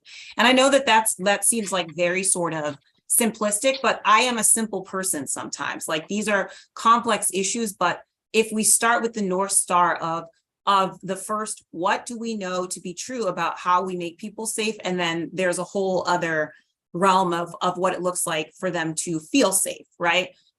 Philosophically, you're right. There's a lot of pendulum swinging, and I tend to not be that type of person. I believe that in the district, we are deeply well-resourced. We've been studied extensively. We have some of the best, brightest minds, and we also have deeply committed individuals. So my philosophy is this, that sometimes we have to go back to the basics. And I believe that in a system, a time of great cultural change, which we find ourselves in, that sometimes systems change look like going back to the basics. At the core of our ecosystem, our agencies have primary functions and roles that they must play, that when they do them excellently, and that we work together in a coordinated fashion, we do actually achieve gains. And we have in the district, because over 9 years, right, like since the mayor began in 2015, we have seen violent crime come down in our city. We have seen advances in other parts of enforcement, like the number of protected categories we have that OHR is enforcing, making our city a more equitable and just city, right? So we've seen advances. So my philosophy is this: go back to the blueprints. There are several, right? There are roadmaps. Like, if you want to get to a destination, sometimes things, you might take a slight different turn, but you go back to the roadmap. And so whether it is, the primary one is our agencies have core missions, and I'll just tell you, I've already had the discussion with the directors. What are the less than 5 core functions that the agency must be excellent at, that each of the public safety agencies must be excellent at? Because when you're excellent, then our residents are served best. And when we are excellent together, we achieve. That's true if I were to name any category. Gun violence, we have plans. The Safer, Stronger plan in 2015, if you look at it, is not all that different from the National Institute of Criminal Justice Reform Plan of 2021, I think it was when it came out. They're not all that different. So again, it's back to the basics. We have all of the tools. We need to use them together. There's oxen, I mean, right? Like, I'm not a farmer, but when they're like together, yoked together, they have to pull in the same direction. And that's how they actually gain traction. You can't have them pulling in opposite directions, because you won't get to the destination of actually where you want to go. So my philosophy and my job and my responsibility is to get us all pulling in the same direction, and to provide that plan, of which there are many, and to make sure that we're continuing to always check in. Are we excellent? Are we being excellent at our foundation and our fundamentals? And then bring everybody else into the space to continue to pull in that direction. Okay, thank you. I like that oxen analogy. And you say you are going to be carrying forward the mayor's priorities. So speaking of, the mayor has said publicly that she is planning on introducing public safety legislation in the next several weeks to address recent spike in certain violent crimes that we've seen in the district. Can you share with us what type of framework or things that you're looking at that you think could be effective there, as we think about legislative fixes that are needed? Sure. I mean, at this point, over the years since 2015, and I believe it was 2015, the mayor introduced Safer Stronger 1.0, and I think she's called this Safer Stronger 2.0. Between 2015 and now, there have been a host of legislative proposals, some which, you know, we've had traction on and they've been passed, and some which haven't, which were always likely good ideas, but maybe it wasn't the right time or environment or otherwise. You'll see some of those. And then over time, over the past, you know, couple of years, there have been any number of ideas we've heard about, things related to our lab, things related to privacy or data sharing issues that are making it difficult for our agencies to work together to even have like the proper information to do so. So it's a whole host of those ideas. Basically, all of our, all of the ideas that our minds can think of that may help to impact various portions of the ecosystem where there is some rub. So I even throw out, like we talked about this, the information sharing piece. Well, that's a critical one, right? So like, let's go ahead and add that as part of a framework of things that we propose. Thank you. And thinking about this oxen analogy, how do you envision your role in working with other partners like the council, like our advisory neighborhood commissioners, like our other community groups on the ground who are doing this work and to varying degrees getting government support or not getting government support? How do you envision effectively leading a coordinated partnership with all of us and all of those stakeholders? Sure. Like, so we talk about the ecosystem, right? The public safety and justice ecosystem. Well, an ecosystem, right? Like I'm making all these analogies because I'm a little nerdy, right? Like there's so many parts of an ecosystem that are dependent on each other. It's like our environment, the air quality, all these different things. Our partners across the system are in fact partners and are part of this. So it is critical that me as the deputy mayor, that we engage in the same collaboration, coordination, and communication I expect of our agencies, or that I'm responsible for helping across the clusters of the executive. That also has to be a part of those are also the same expectations that I have with other stakeholders, because it is our city, it is our collective responsibility for safety. And as I've said, and as Mayor Bowser has said repeatedly, we cannot do this by ourselves. It's why we've gone and met with principals, ANCs, why, obviously you and I have met, why we meet with CJCC, why we have conversations with AUSA Braves, right? Why we talk to, and I already mentioned sort of our government, but just to be clear, our public health partners, right? Because all of that is a part of what goes into what we say is that duality of be safe and feel safe. So I envision it that my role is as the primary person responsible for making sure that, like, as a hub of the wheel, that everything is, that we are all talking, that we are communicating, that we are collaborating when we can, recognizing we are not always going to agree, and that's okay. But that when we can, that we're able to work together, and that through it all, we're communicating regardless. And that, I believe, is my primary response, one of my primary responsibilities as deputy mayor. Thank you. And in terms of the Criminal Justice Coordinating Council, this is an interesting role for you because you are serving essentially as the chair pro tem, standing in for the mayor in coordinating all of these partners. But everybody has a different perspective necessarily by being, representing different agencies. And so how are you planning on really using that amazing opportunity to have all of that human capital together in one place?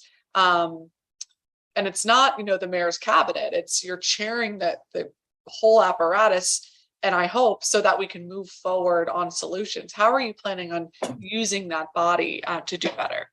Yeah, one of the benefits I have is that I've, in my previous sort of roles at DWRS, I've participated in CJCC for a long time, right? And honestly, in the Juvenile Justice Subcommittee, where there's even that we collaborated regularly. The people who were in that space, we all had to work together, because when you're in an agency, you are very much dependent on each other, right?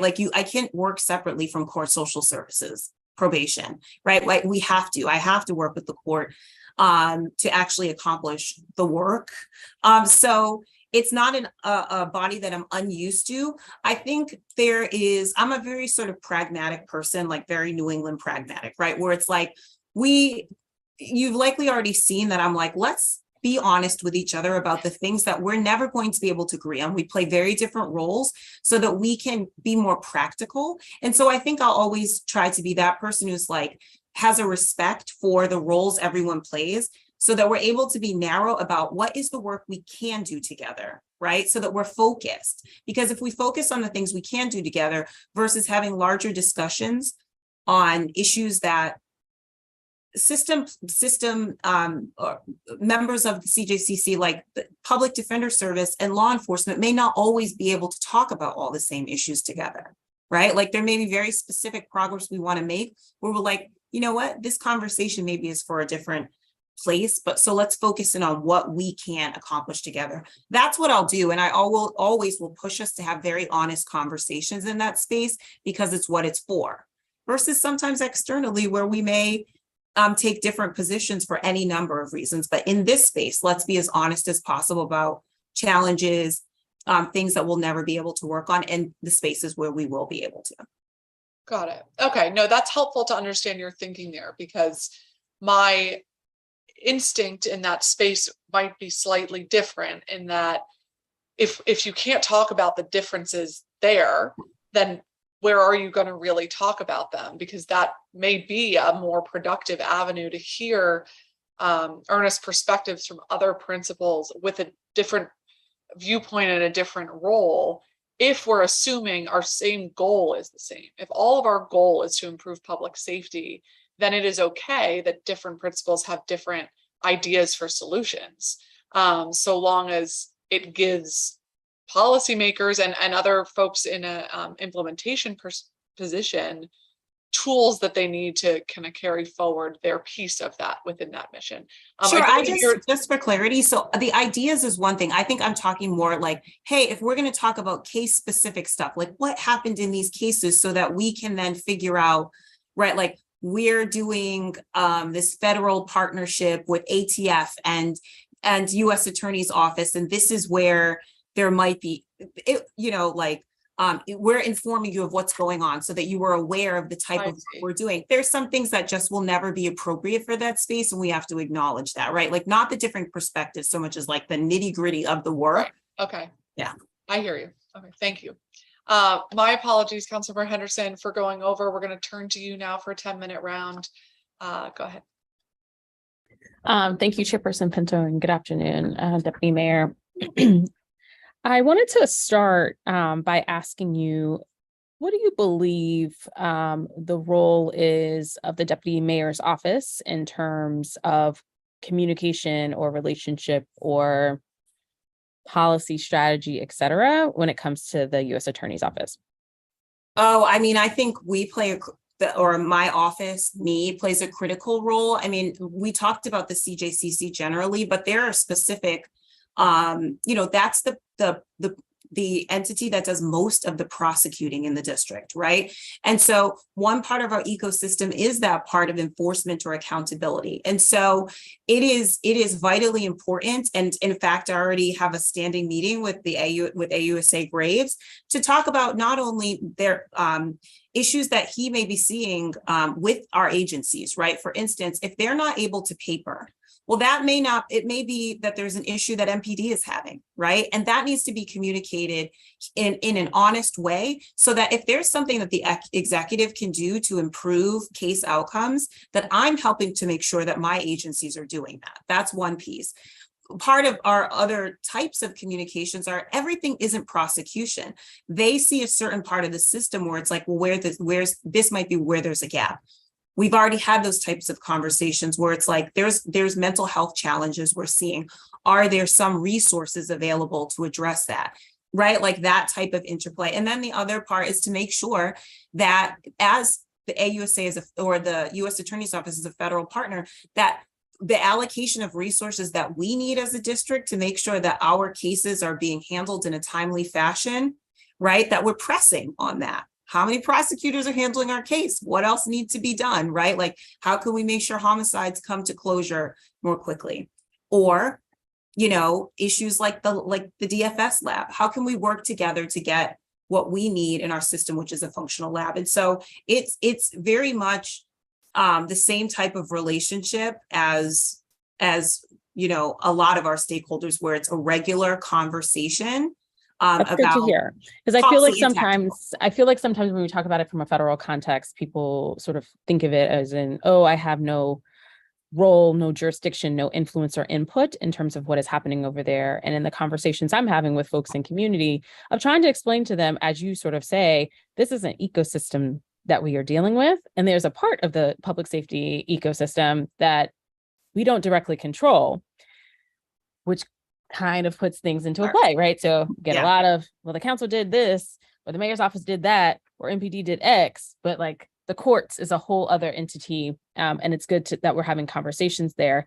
I'm not sure if you recently saw, there was a Washington Post published an article revealing that USAO had dismissed 65 gun possession cases from 2021 and 2022 involving officers in the 7th District due to evidence quality and evidence collection methods.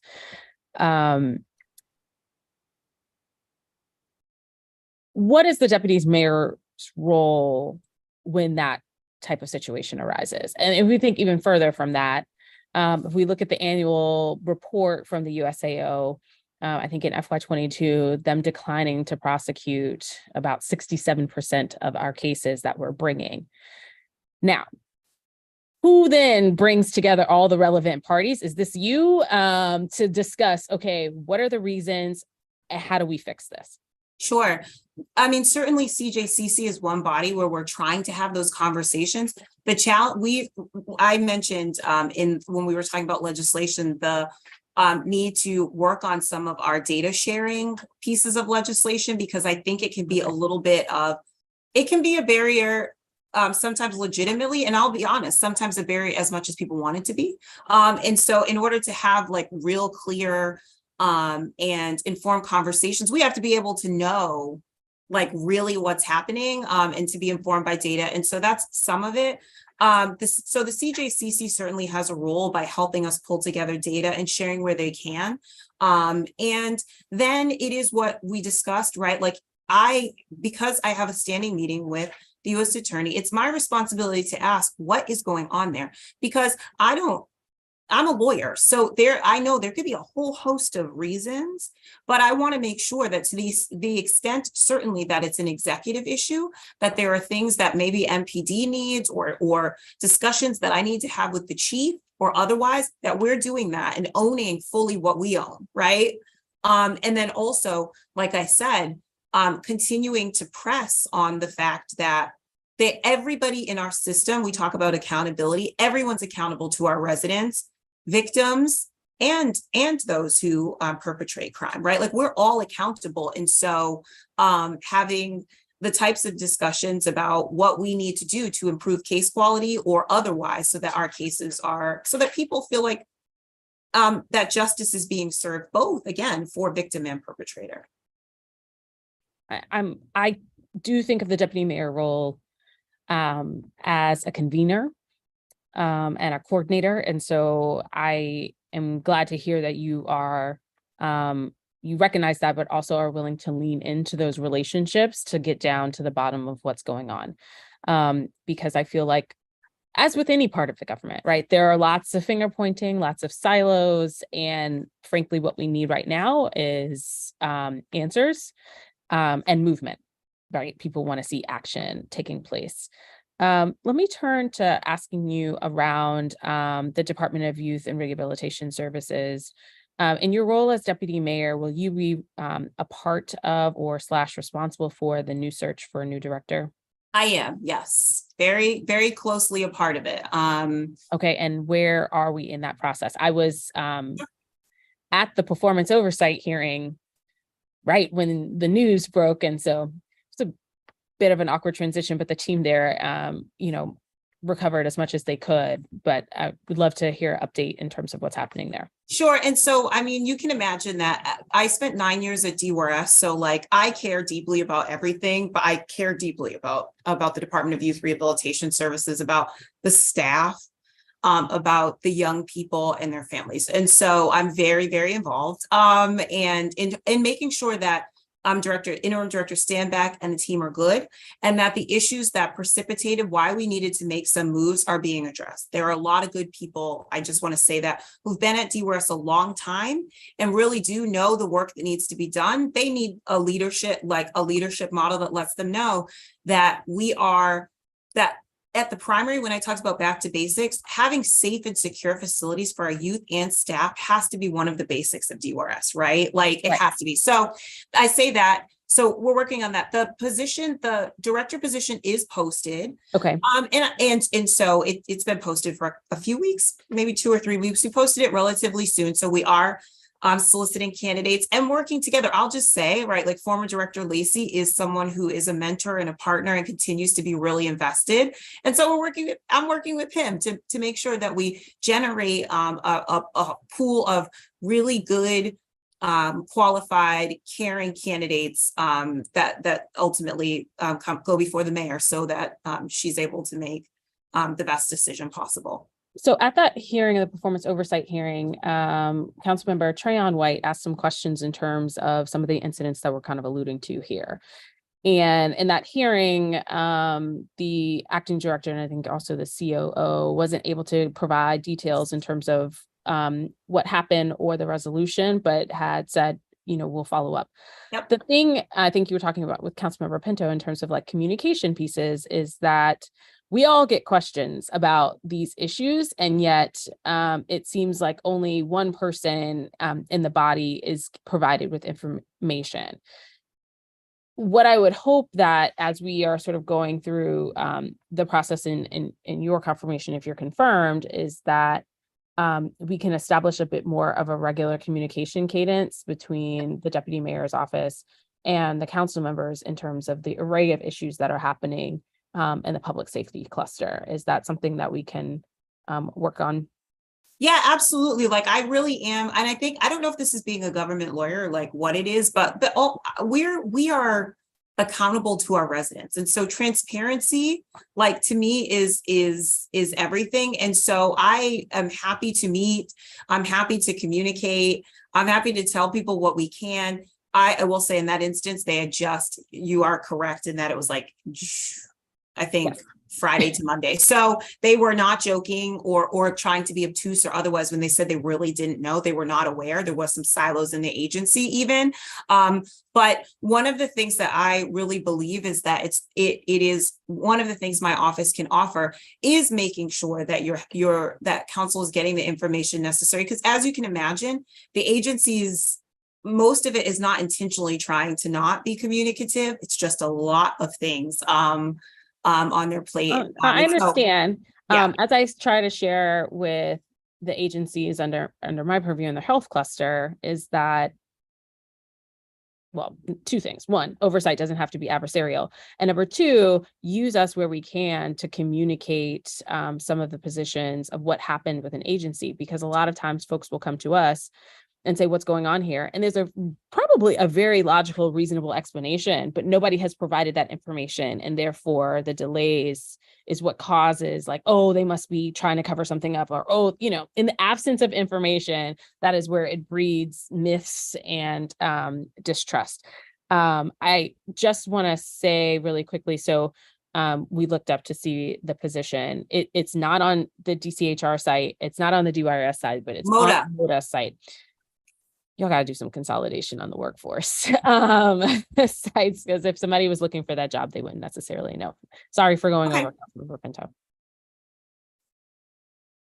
No problem. Thank you so much, Councilmember Henderson. Thank you for being here. And I think you raise a number of really important issues, but I think especially with public safety, when there is such a deep concern and all council members, including those who don't sit on this committee, are hearing from residents with questions on a daily basis, I think it will benefit all of us to have more of a frequent level of communication and information sharing as you're speaking about, so that we can help share all that information with the public and bring them along with us.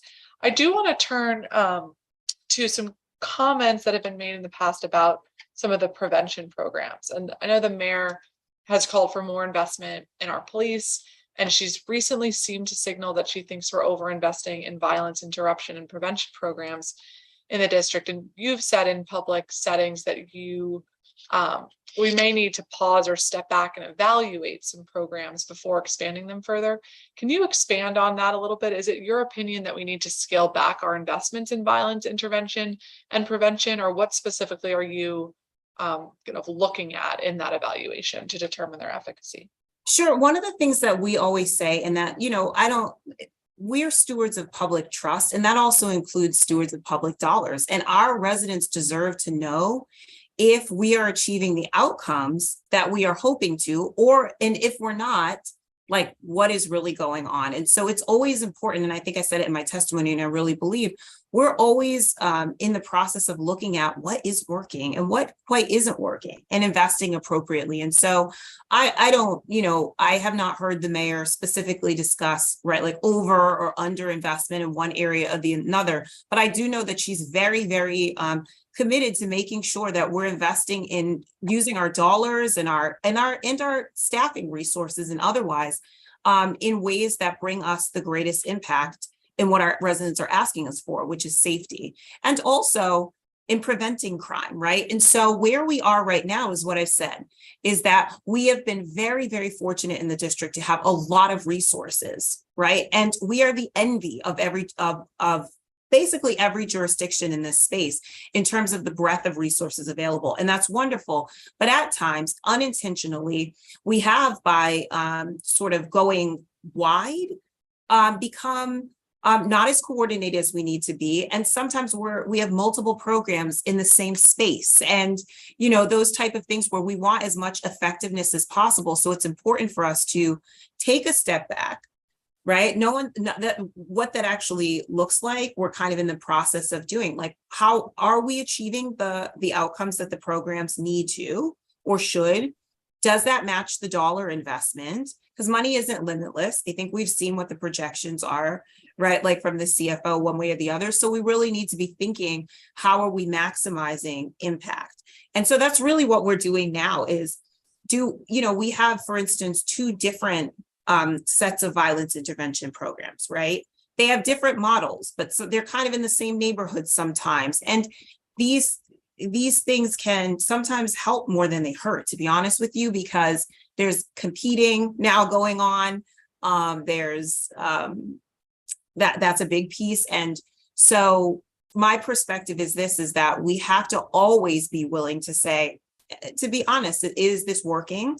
And if it's not, to change. We believe, and we've always believed in prevention work and in utilizing the types of street outreach frameworks that bring impact. And so we just need to make sure that whatever we're doing is faithful to that, and we need some work.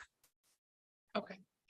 And speaking of the two groups, the two largest agencies doing violence interruption out of the Office of Neighborhood Safety and Engagement and the Office of Attorney General, we've heard concerns about service connectivity for folks through OAG's Cure the Streets program, particularly in the need to connect at-risk individuals to other government services. And we've heard allegations that because that program is run through an independent agency and not run through the executive agencies, that connection is harder to make.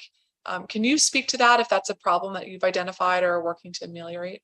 Sure, it is. I mean, it's an issue, right? Like, because the executive, right, like, is by design delivers service. So the Office of the Attorney General is primarily a legal outfit. And so the connectivity, just a lot of what we're talking about is relationship, that how we expedite services or otherwise is relationship, but we don't have any administrative or other oversight over the Cure program. And while we are working to ensure that we're working together, we also recognize that needs are great in our city, and that there's no attempt those are our residents as well that are being served. So there's no attempt to not provide services, and we really are working together. But these are challenges. They are, right? Like that there are not the relationships that the Office of the Attorney General would have necessarily with agencies that make it as smooth to be able to get services sometimes. And so I think we're honest about that, and we are trying to work together, but recognizing that is a challenge. That is a challenge of being in a different sort of framework than in the executive. But is that a relationship that you plan to improve upon? When you say a lot of it's relationship based, that seems remediable. Sure, we're already working on that, right? Like that, what we have found thus far, like, is that the relationship with Attorney General Schwab, right? Like there's a two-way street on relationship of how much people want to work with us as well. At the level of the organizations, they are working together much more. And in my office, I'm pointing over here, there was a meeting around a shooting of a young person yesterday, or that happened 2 days ago at Kramer. And in the room was Father Factor, which is CURE, right? And a whole host of the other of the district entities working with the young people, because we have to come together to figure out what's going on. And it doesn't matter whether you're OAG CURE or your ones or DYRS or otherwise, right? Like these are young people who need assistance. And so at a very sort of operational level, we are doing that work. And one's also has started convening meetings where all of the stakeholders get together to talk about individual cases. And so we're working on it. Relationships are work in progress, but we're finding that that we're building. Okay. And, I hear you on one hand talk about these are major investments that the city is making. And so of course we need to make sure that those investments are being implemented responsibly, that they're working, and that we're tracking this data to understand what we want to expand and what we want to reduce. We've also heard feedback over the last several weeks from many in the community that this intervention work has become too government centric, and it really needs to be dispersed to more community groups that are doing work in communities that they may have already been working in for years and years, or live in, or grew up in. And how do you weigh that call with also the kind of efficiencies of having these resources in a larger government apparatus so that we can connect folks to services, with the need to make sure that they're getting delivered most effectively to the people who are most at risk? Sure, I definitely hear that. And I think that's always going to be kind of a discussion of like that interplay. But one of the things that I would say is that most of our street intervention work across the continuum is done through community-based organizations.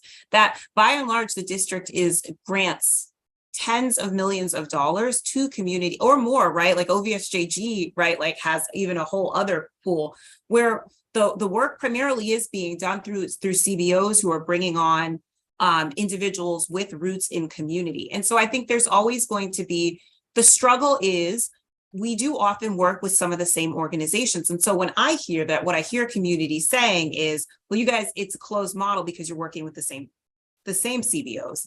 I think that's a fair, like a really fair discussion. As we've gotten larger, some of it has been, right, like who is in a position from an administrative and a need for government, like for appropriate financial and other practices to handle these amounts of money, right? Like I keep talking about the stewards of public trust. And so we're looking at how do we, OVSJG recently started a capacity building grant, right? Because some of the entities that we really want to work with, they're just not, like, they don't have the business practices that would allow us. And so how can we help build that?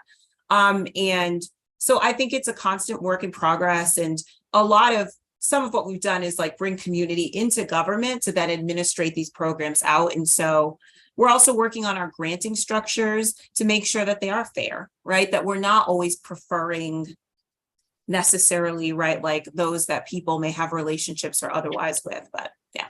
Okay. Thank you. Councilmember Henderson, do you need another round? I do, but I'll be short. Okay, go ahead. Thank you. 1 second. Deputy Mayor, these jobs can be difficult in some instances. What would you say are the 3 biggest challenges you see facing you in this role? Well, I mean, I think they're the things that I've sort of focused around. Like, one is the coordination. Like, we're a big government, right? And like I keep saying, like, it's my job to get everyone moving in the same direction, right? And that is not easy. It is. When I described being on the Teams thread for the multi-agency nightlife task force, there was like a method to that. I still am on there, making sure everyone's showing up and they're encouraged and that they're engaged, because my job might be hard, but so are all of our like thousands of employees who are really out there, like working in very difficult spaces, doing really hard work. And so the keeping everybody together and motivated and encouraged and moving in the same direction is one. I think that's probably like 1, 2, and 3, because it's just, it's a big government. And so that's a primary. I think on the same token is that there are some things about the district that are so uniquely complex. You mentioned the relationship with our federal partners, and we have very different people we report to, and there's no governor we can go to say everybody must do this, right? Like, so finding a way that we still have to make progress, right? Like, and I'm like dogged and persistent that we have to make progress. And so I think the other challenge is recognizing we cannot walk away from the table. We might take a break, but we have to come back. And so, always making that be the case. So that's 2. And then like, there's just the personal one, right? Of like, this could be all consuming. And so making sure that at the same type of wellness and care that I encourage, and actually make sure that our agencies are prioritizing, including our directors, who oftentimes are called upon to have all the answers in very, very difficult situations. And they're just humans. I always say, like, deeply committed that prioritizing wellness for all of us. So that's actually, another challenge of the job. Okay. How many FTEs do you have in your office? I remember I have 15. How many vacancies do you currently have? Gosh, I think I have like 4 vacancies, 5 vacancies. I think I have 9 filled and 15 total. So I must have 6 vacancies. Okay. So how is that going in terms of hiring? As you say, you have a very big mandate. But if you can't really do that well, if you have 4 people trying to do everyone else's job.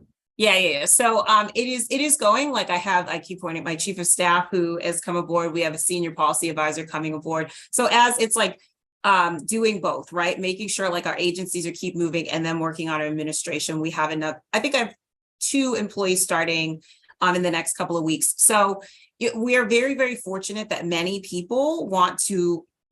highly qualified, very smart, capable people want to work in the office. So just trying to make sure that like we're keeping our administrative side going as we're focusing on like, very big priorities. So it's going. And how often, if ever, do you bring together the agency heads in your cluster?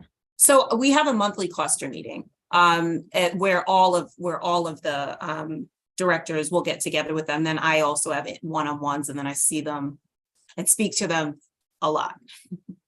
Okay. Because I think those are important as well. From a communication standpoint. Well, those are all the questions I have for right now. Obviously, you and I have talked offline, and I appreciate that conversation. I also had a conversation with Ms. McGaffin as well before this. So those are all the questions that I have at this moment, Councilmember Pinto. Thank you. Thank you so much, Councilmember Henderson. Thank you for being here. Deputy Mayor, I want to turn to talk about our kids. And some of the youth issues that we have been facing in the city, and that are a focus of the administration. You spent 10 years at DYRS. Do you think that the agency has been serving our kids well? And I'd like you to also comment on what we heard from one of our public witnesses, Mr. Thorpe, about allegations of people being told not to make reports if there are issues. Sure. I mean, I love DYRS, and I think that over the history of the agency and long before, I was with Pathways grads yesterday, and Director Harley Harper was talking because she worked for a long time, including at Oak Hill. And she mentions how, there have been people committed and caring for young people long before it was really a financial or really a priority for the city. And I know it certainly is. DYRS has been a priority for the mayor for as long as as long as she's been mayor of this city, it's been a priority. And so I think, yes, there are hundreds, 500 or so, almost 500 employees serving young people very well. But I also think it's an agency that requires leadership that is clear about the mandate and the balance in the juvenile space between love and care and social and the social work and aspect in the public safety mandate, right? Like that's the duality of maybe the difference between like CFSA and DYRS. And so sometimes that balance, depending on philosophy, goes different ways. Like you described, pendulum swings that happen. I think it's important. DYRS, I really do believe this, and I say this because I believe it, is the absolute expert and long has been the best juvenile justice system and the model in the country, right? For how you prioritize rehabilitation, and helping young people and their families to find their way to a better path and to not recidivate with public safety and the need for the maintenance of public safety. And so I believe that DYRS is still serving young people well. I do certainly know and have heard about the challenges the agency has had, and obviously the mayor has made some leadership changes with absolute respect for Director Cans and her, no question to her commitment, but also an understanding that we do have a mandate for public safety and for the safety of our staff at the facilities, and that it's important. We love our kids, we love their families, and that philosophically that has never changed. That was something Director Lacey would talk a lot about, love. We do love our kids, but we also have a responsibility to help them to not harm themselves or others or harm community. And so we're working on that. Okay. And when you say, we're lauded as one of the best in the country, study from 2018, and I we need to see where we are on this today with updated numbers, but demonstrated that over 90% of youth who were committed to DYRS were arrested again within 2 years. That can't be right. I have to look at that study because our recidivism rates absolutely are not. I'll need to look at that because you hear like my automatic Okay, no, I'm relieved to hear that because that is not DYRS's recidivism rates. You have a sense of what it is? It's always been under, it's definitely under 30%. It's usually somewhere in the 20% that recidivate over in the course of time, but we can get you the numbers. It's been pretty consistent. So that's why I'm like, oh no. Okay. I'll get you the numbers. I'm like, no. Okay, because I think that was from a CJCC study about rearrests, not about reconvictions, but I still have to check because I had them pull, what they said is true is I'm like a meticulous number looker. And certainly I was there at that time, and all of us, and we absolutely were under the oversight of Council Member White, right? Like who would not, maybe in 2018, it might have even been Councilmember McDuffie. I don't recall. But whether it's rearrest for us is also recidivism, right? So there's definitional things going on here. So I just I'm happy to look at. I know that the 2018 study, I don't recall seeing that number, but I'll look because the DYRS rearrest rates are well below other categories. And so that just doesn't sound right to me. Okay. And I will send this to you as well. I'm just looking at it now again. Yeah. It says percent of youth who recidivated either during or in the 2 years following intervention completion. And for DYRS commitment, we're at 92.7%. Yeah, I have no idea what that study is, because that just isn't, it's something about that sounds very wrong to me. You hear me being firm about that, because I don't know. Okay, I hope you're right. Yeah. I hope you're right. So we'll definitely follow up with you about that. But whether it's 30% or 90%, what is your plan to improve those numbers and make sure that our interventions and programs through DYRS are more effective, given what you have learned over your many years of doing this work? Yeah, I mean, the same. So there's one of the things that we'll say is, as commitment numbers go down, one of the things that, when they have, right, because youth arrests have gone down and commitments have gone down significantly, is that you have youth who have higher acuity of need and maybe higher acuity of risk. And so we have worked over the past several years with I point Dr. Stoliti, right, on our behavioral intervention model at particularly at New Beginnings, and how we can ensure that there is the actual addressing of trauma, and also the root cause issues that are leading to young people being engaged in criminal conduct that are with DYRS, and ensuring that their treatment plans, which are reviewed every 90 days, really are addressing and bringing them along a studied and evidence-based model that will bring them to hopefully not recidivating. Okay. And so we'll continue. It's the same as what I've said of everything, is that it is a back to the basics moment. It's wonderful to have 87 million programs, but fundamentally, are we doing too much? You've heard it described about OUC, you can have every piece of technology possible, but is that actually getting us to the outcomes we want? So sometimes we do need to scale back because over time, DYRS absolutely has been successful in helping young people change the course of their life. And so, that was long before there was every bell and whistle program. And so we're going to be focusing on those programs that we know produce quantifiable outcomes. Okay, thank you. Speaking of quantifiable outcomes, you shared during your performance oversight hearing that the Office of Neighborhood Safety and Engagement would have data available on their website within about 90 days. I said our website. Their website. Yes. Okay, their website I think was even sooner. Oh yeah, my website. Yeah, and we have that. And so I'm happy to share, and we'll be posting. Okay, but in terms of ones publicly sharing their information online on their website, are we still on track for that timeline?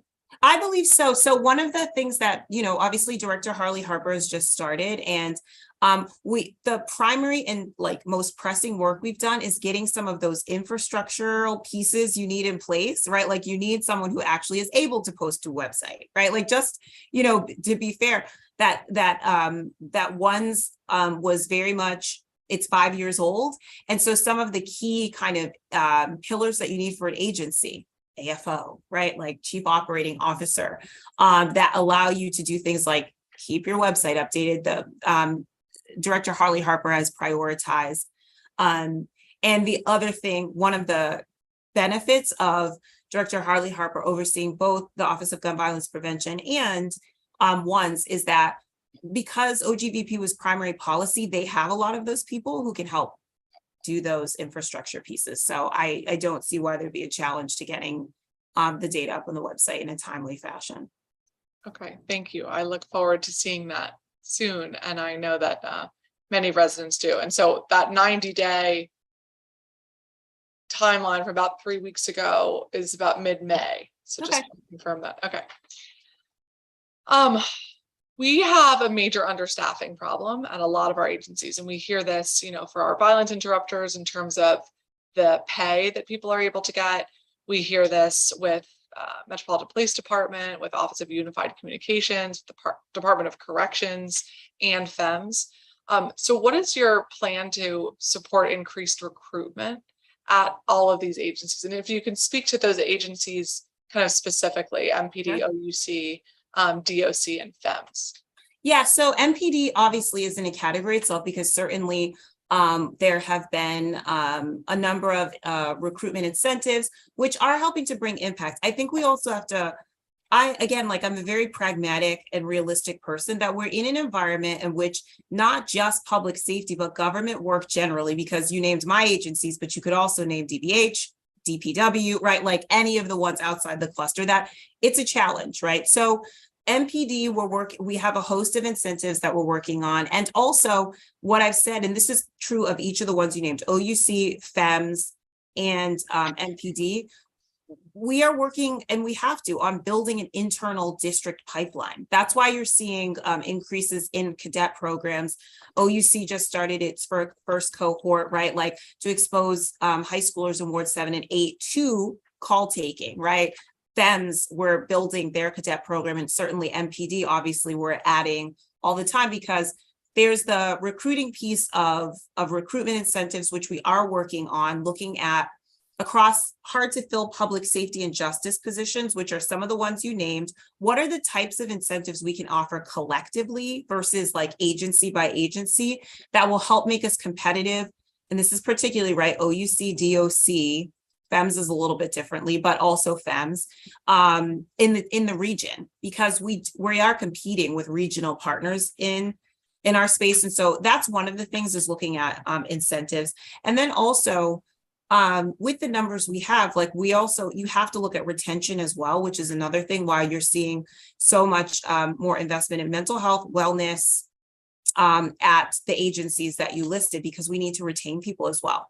So those are the things: growing the internal pipeline at OUC, FEMS, and MPD, prioritizing wellness to retain at DOC, FEMS, MPD, OUC, and also working on a package of public safety specific incentives for DOC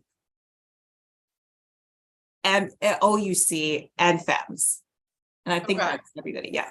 And in terms of violence interrupters, are you looking at standardization of training for folks doing this work and an increase in pay? Yeah, we're looking at standardization kind of across the board, because what I described about that competition that's happening, or people going, so the model has been where basically organizations kind of have set their own pays in a lot of the different spaces. And so you have people who might go here to work for Credible Messenger, or go here to work for Life Deeds in VI space, or go to work for Cure, because there's been lack of that standardization. And so part of the work that we're doing right now is looking at standardized position descriptions, right? Like, what are people's positions? Because that really will help us to set more appropriate pay scale, right?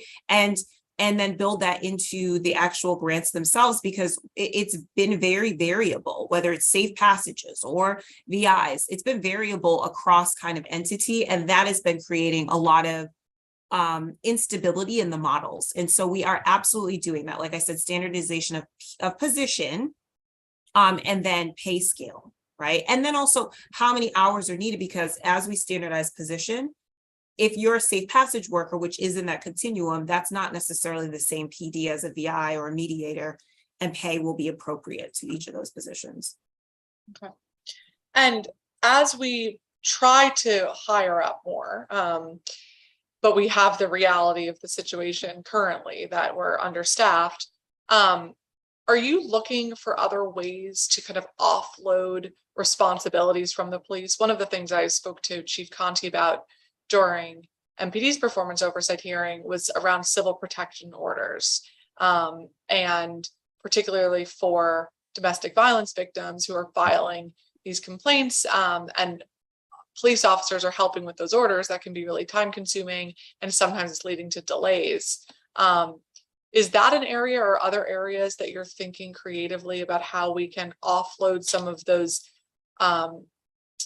time-consuming tasks that don't necessarily need to be done by a police officer while we try to get staffing up? Yeah, we absolutely are. So in the back to basics, right? Like conversation I had where our agencies are listing their 5 criticals. Part of that exercise is then to look at all of the activities that really could be done by other people. And whether that's in MPD, which we are also looking, right? Like, what is an appropriate civilian model, right? Like, are there tasks that really can be done by civilian? And then are we staffed appropriate on civilian side to do that, right? Like, so that's absolutely something we're looking at. How can we get more traction with, honestly, federal law enforcement partners and also local? We have a number of local police forces like DC Public Schools Police Force, Protective Services, PSPD, DCPL. Like, how are we apportioning labor in a manner that will ensure that when you're talking about MPD, that the things that only police at Metropolitan Police sworn officers can do, that they're doing.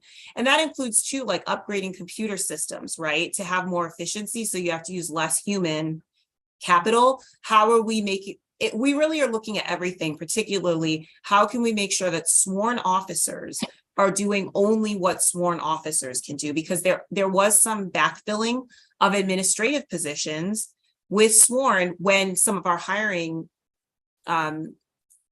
changes and freezes and things happened, right? Like they were backfilling with sworn. And so we want to make sure that sworn officers are doing what only they can do. So there's a whole host of looking at civilian positions and looking at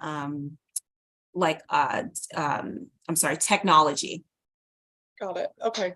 No, that's good to hear. And I think that's an important avenue to continue pursuing in this climate while we're trying to hire. In terms of our schools, I think that this is a really missed opportunity in some instances when we have students who may be at risk of gun violence, whether perpetrating it or being victims of it. And we have school leadership who often knows who these kids are or who are working with kids and who have relationships. But there doesn't seem to be kind of quick information sharing in a way that's done, at least on a broad scale, as effectively as I think it could be. Can you talk about how you're envisioning that, and if you can commit to setting up a formal referral system for school leaders to identify students who may be at risk of gun violence? Sure. I mean, we actually do have a couple. So one, HCMO recently started their Protect DC, which is their school threat assessment. And we're looking at ways in which we can utilize that to help. One of the things that HCMO does really well is coordinate, right? Whether it's snow or emergencies or like alerts. I've had the discussion, a couple of discussions with Director Rodriguez about how we can leverage HCMO and what they're doing in the school sort of threat assessment space to help us use that as a coordinating space for identification of young people. And then, like they're not service delivery or case managers, but trying to then triage. So that's one piece that we're exploring right now. At a very grassroots level, right? Like we do for our Safe Passage School have started multiple communication streams for schools to be able to communicate with safe passages. And part of that is there's kind of a multi-leveled communication protocol we have for those schools that allow us to communicate information back and forth between safe passage workers, supervisors, and our law enforcement partners, both at MPD, DCPL, and WMATA police. So we have some channels and have seen those work. And so how we scale that is what we're working on right now. But those are two places in which we're kind of have like, some functionality that we can look at scaling as we see which is the most effective way of communicating. Okay. So you have my commitment, yes. Well, thank you so much. I look forward to working with you on that. All right. Well, I want to give you a final chance if you have any other thoughts that you'd like to share that we didn't have a chance to cover today because of time concerns. I just want to say thank you to everybody who took their time to come and to offer kind words. I'm a very emotional person, so it was like hard for me not to cry because I do deeply appreciate all of it. I mean, I do not take lightly the privilege or the responsibility that Mayor Bowser has vested by nominating me.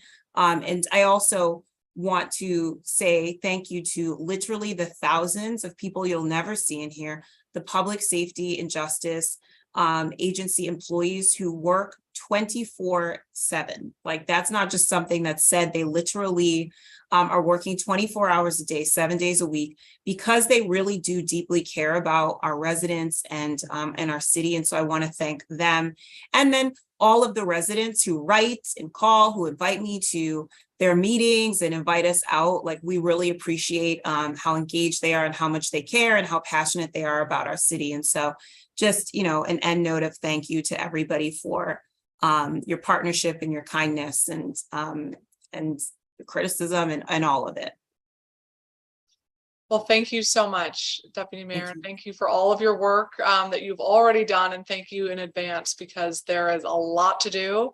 As you noted, this is an issue, and public safety is an issue that is on district residents' minds in all of our 8 wards every day. And I am looking forward to working in close partnership and collaboration with you. When we say and you say, oh, it's not just something people say, I think we have to really live that partnership each and every day, because we have an emergency situation on our hands with a lot of people needing more support from the government in this space. And I think it creates a real opportunity to make sure we can look ahead and look to solutions that are going to be actionable, that are going to make a difference, and that are going to be sustainable in the long term. And you have a willing and eager partner in me and my team in this committee in doing that work. And I hope that we can continue to do so collaboratively and with a solutions-oriented mindset. Absolutely. Thank you. Okay, so moving on to our next nominee of the day, I will like to invite Acting Director Heather McGaffin to make any opening statement you may have. Hi, good afternoon. Thank you. Good afternoon, Chairperson Pinto, committee members, staff, guests, and the viewing public. My name is Heather McGaffin, and I'm the Acting Director of the Office of Unified Communications. I am honored to have been nominated by Mayor Muriel Bowser to lead the OUC, and today welcome the opportunity to discuss my background, experience, and vision for the agency. At the age of 16, I joined my local volunteer rescue squad and fire department as a volunteer emergency medical technician. While volunteering on nights and weekends, I was simultaneously a student in my high school's Career Center Criminal Justice Program. After graduating high school, I attended Radford University, where I pursued a bachelor's degree in English. After graduation, it was suggested I apply for an opening at our county's 911 center. While I had never thought about that as a career, something about it was intriguing. In April of 2006, I started my career as a 911 call taker at the Calvert County, Maryland Control Center and quickly trained to become a 911 dispatcher. I remember the very first call I took 3 days after starting my position, and the thousands I've taken since. While I was learning the ropes of being a call taker, I realized there was no formalized training to help aid me in learning the job. As I was learning, I was putting together notes and resources in hopes that what I was learning and doing could be passed on to the next new employee who came through the door. My career at the Calvert Control Center would span the next nearly 10 years, and I would hold the position of shift supervisor, operations manager, and deputy chief. During that time, I was the liaison to our public safety partner agencies and represented the county to the state 911 board.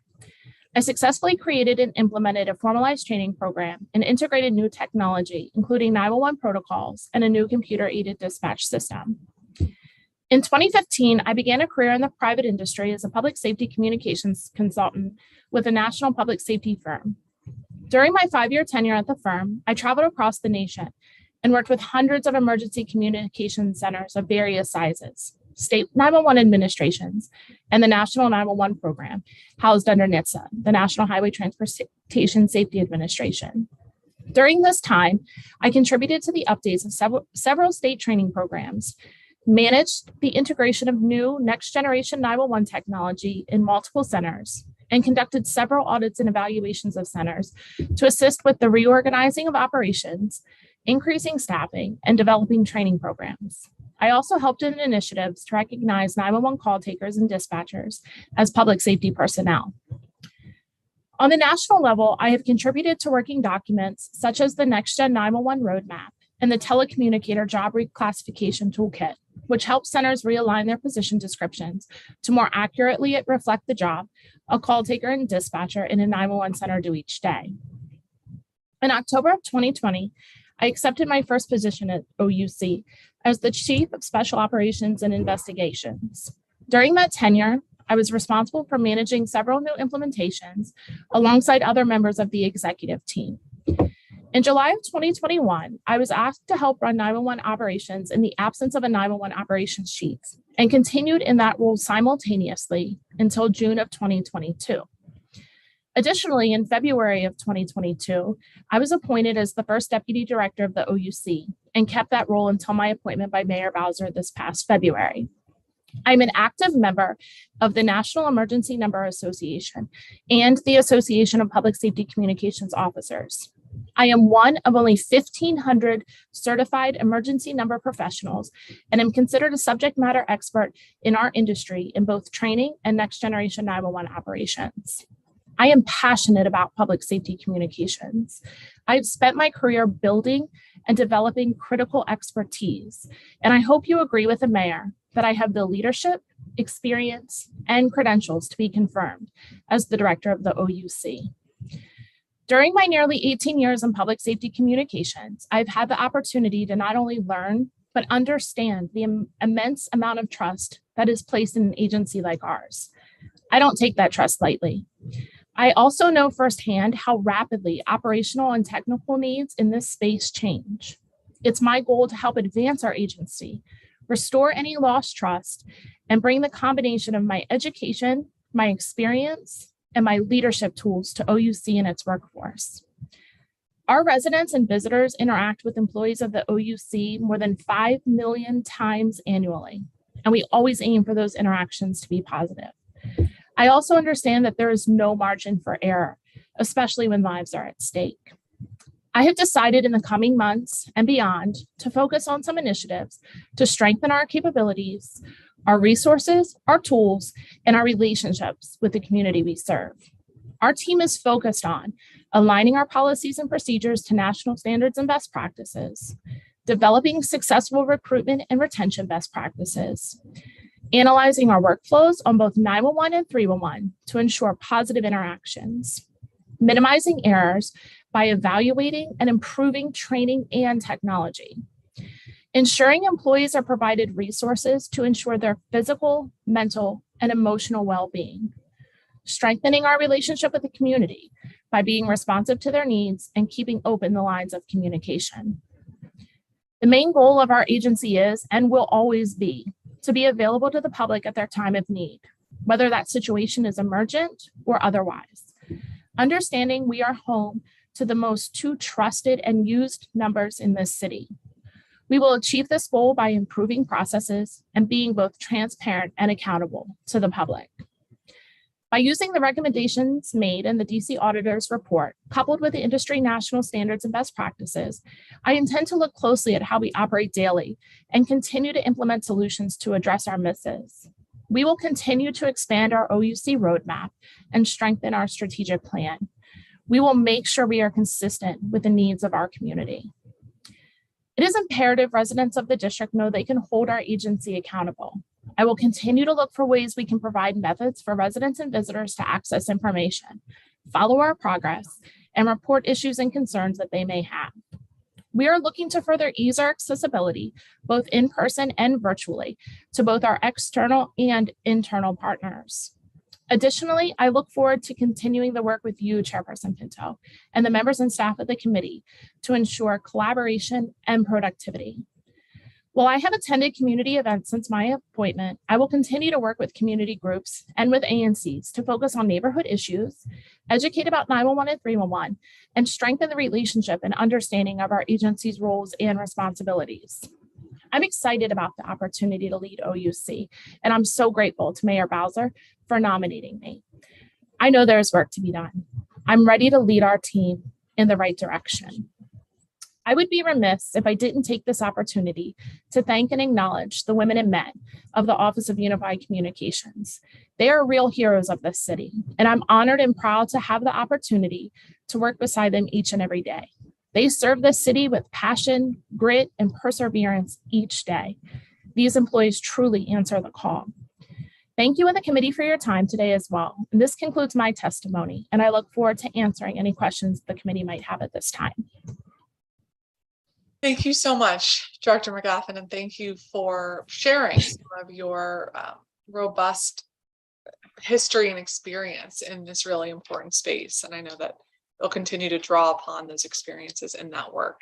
And I also want to thank you since you've taken over this role and how responsive you and your team has been to me and the committee in making sure that we can make some of these improvements and forge a great path forward.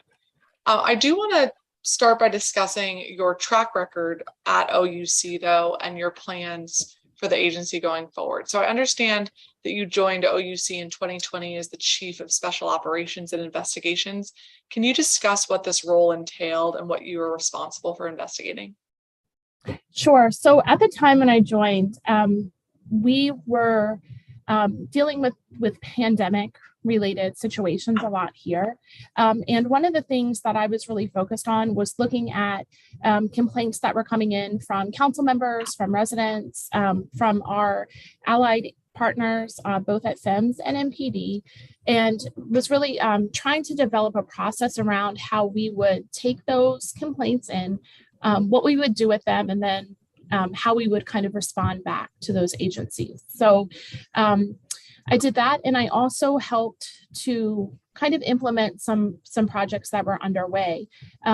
The Rave Panic Button, the Rave Smart 911, those were big projects that had previously been supported by a contractor, and that was being turned over to the OUC to handle moving forward. And so making sure that those types of projects were done, and then also taking the pieces from the strategic plan that had been put out in 2019 and really implementing those things alongside of the chiefs responsible for each of the divisions, using my project management experience from when I was in the private sector. So those were my roles. I also did the FOIA requests at that time. Okay, thank you. And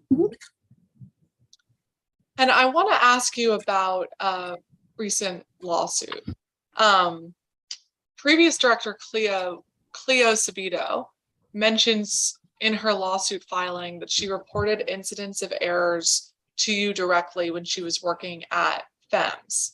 The lawsuit laid out past issues of underreporting errors at OUC, which Ms. Sabito claimed continued after she left the agency. And I'm really worried about this, not only for the allegations raised that could lead to errors and mistakes, but also a larger culture she talks about of keeping information privately and not sharing it, and bullying and other problems that are not acceptable in any agency of the District of Columbia government, but especially in an environment where we need to be looking at past mistakes so that we can make improvements is extremely dangerous.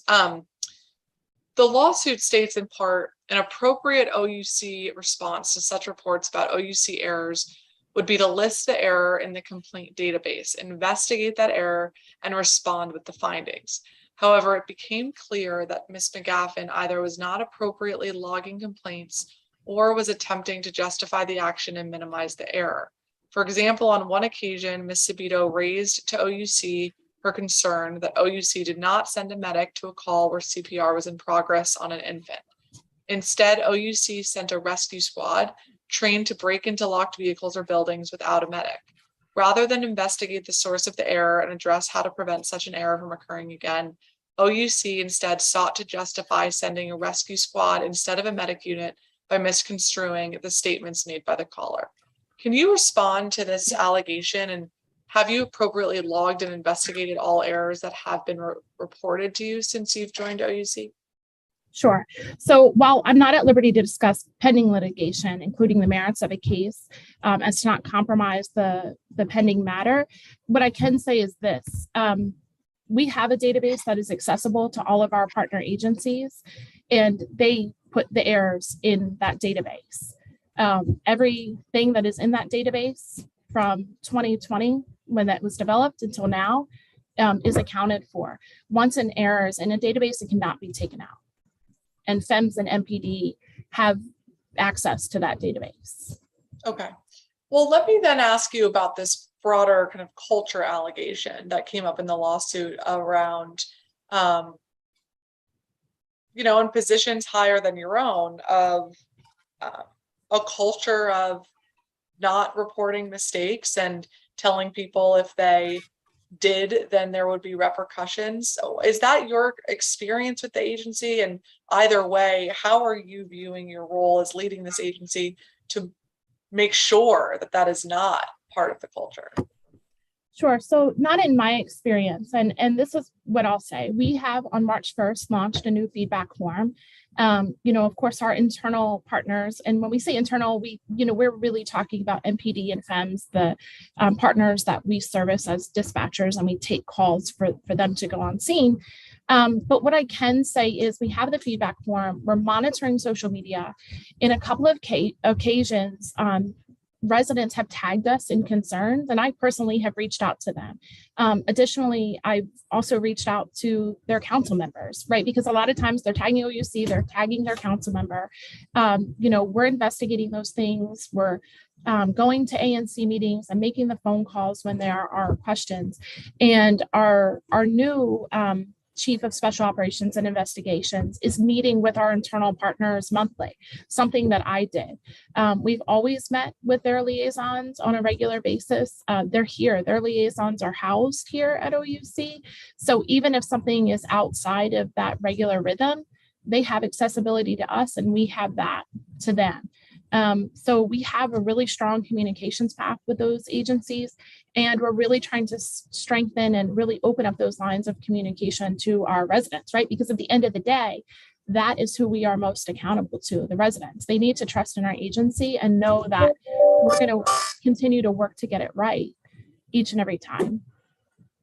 Thank you. And I look forward to working with you on that. Sometimes it's a matter of light and transparency, and sometimes it's a matter of policy shifts and communication internally and externally. So I appreciate your. And if I could just add too, with your committee, with your team, every time we have had an error, we have been sure to send that over to you, right? So I just want to note that. I think that is something that's really important, because I think that is how we regain trust. Yeah, no, and I appreciate that so much. And we'll just, confirm that for anybody on the public who's watching, that you and your team have been excellently responsive and proactive in sending us those errors. And I think that is very helpful in both rebuilding trust, and so we can, again, be focused on solutions. If we all have a deeper understanding of where errors are arising from, then we can be better thought partners in developing solutions alongside you. So thank you. Thank you. I want to ask you about some of the specific recommendations from the DC Auditor report. The auditor reported that during her team's most recent visit to OUC, they found that call takers were still failing to use location determining technology in certain instances. She specifically noted a July 3rd incident when first responders were sent to an incorrect address, and that the OUC investigation found that the call taker used LDT, but the auditor disputes this. Can you respond to this specific discrepancy and how you're working to ensure that all call takers consistently use LDT? Sure. So one of the things we talk a lot about here is the influx of technology in the 911 space. And maybe sometimes there's too much technology. We have addresses coming in from a lot of different ways. We have it coming in through ALI, which is the automated location identifier. That's coming in through our telephony system. We have it coming in through Smart 911, which is backed by the Rapid SOS Clearinghouse. And so one of the things that we did, which was a recommendation of the audit team, was to add a fourth screen for the map. And so we have that. LDT technology is great when it works, and it works on wireless phase 2 calls. But as you saw on the day that you were over, not all of our calls are wireless phase 2 telephone calls. Some of them are VoIP, the voice over internet protocol, or voice over IP. Some of them are wireless phase 1 calls, which aren't giving us accurate location from the handset. They're giving us location from a cell phone tower. And some people are still using landlines, and typically landlines are some of the easiest. LDT does drop a pinpoint, but it also gives a radius and an estimated address. That estimated address can change as more information is being received from the handset. And so one of the things that we were doing here at one point was we were allowing for something called an automatic rebid.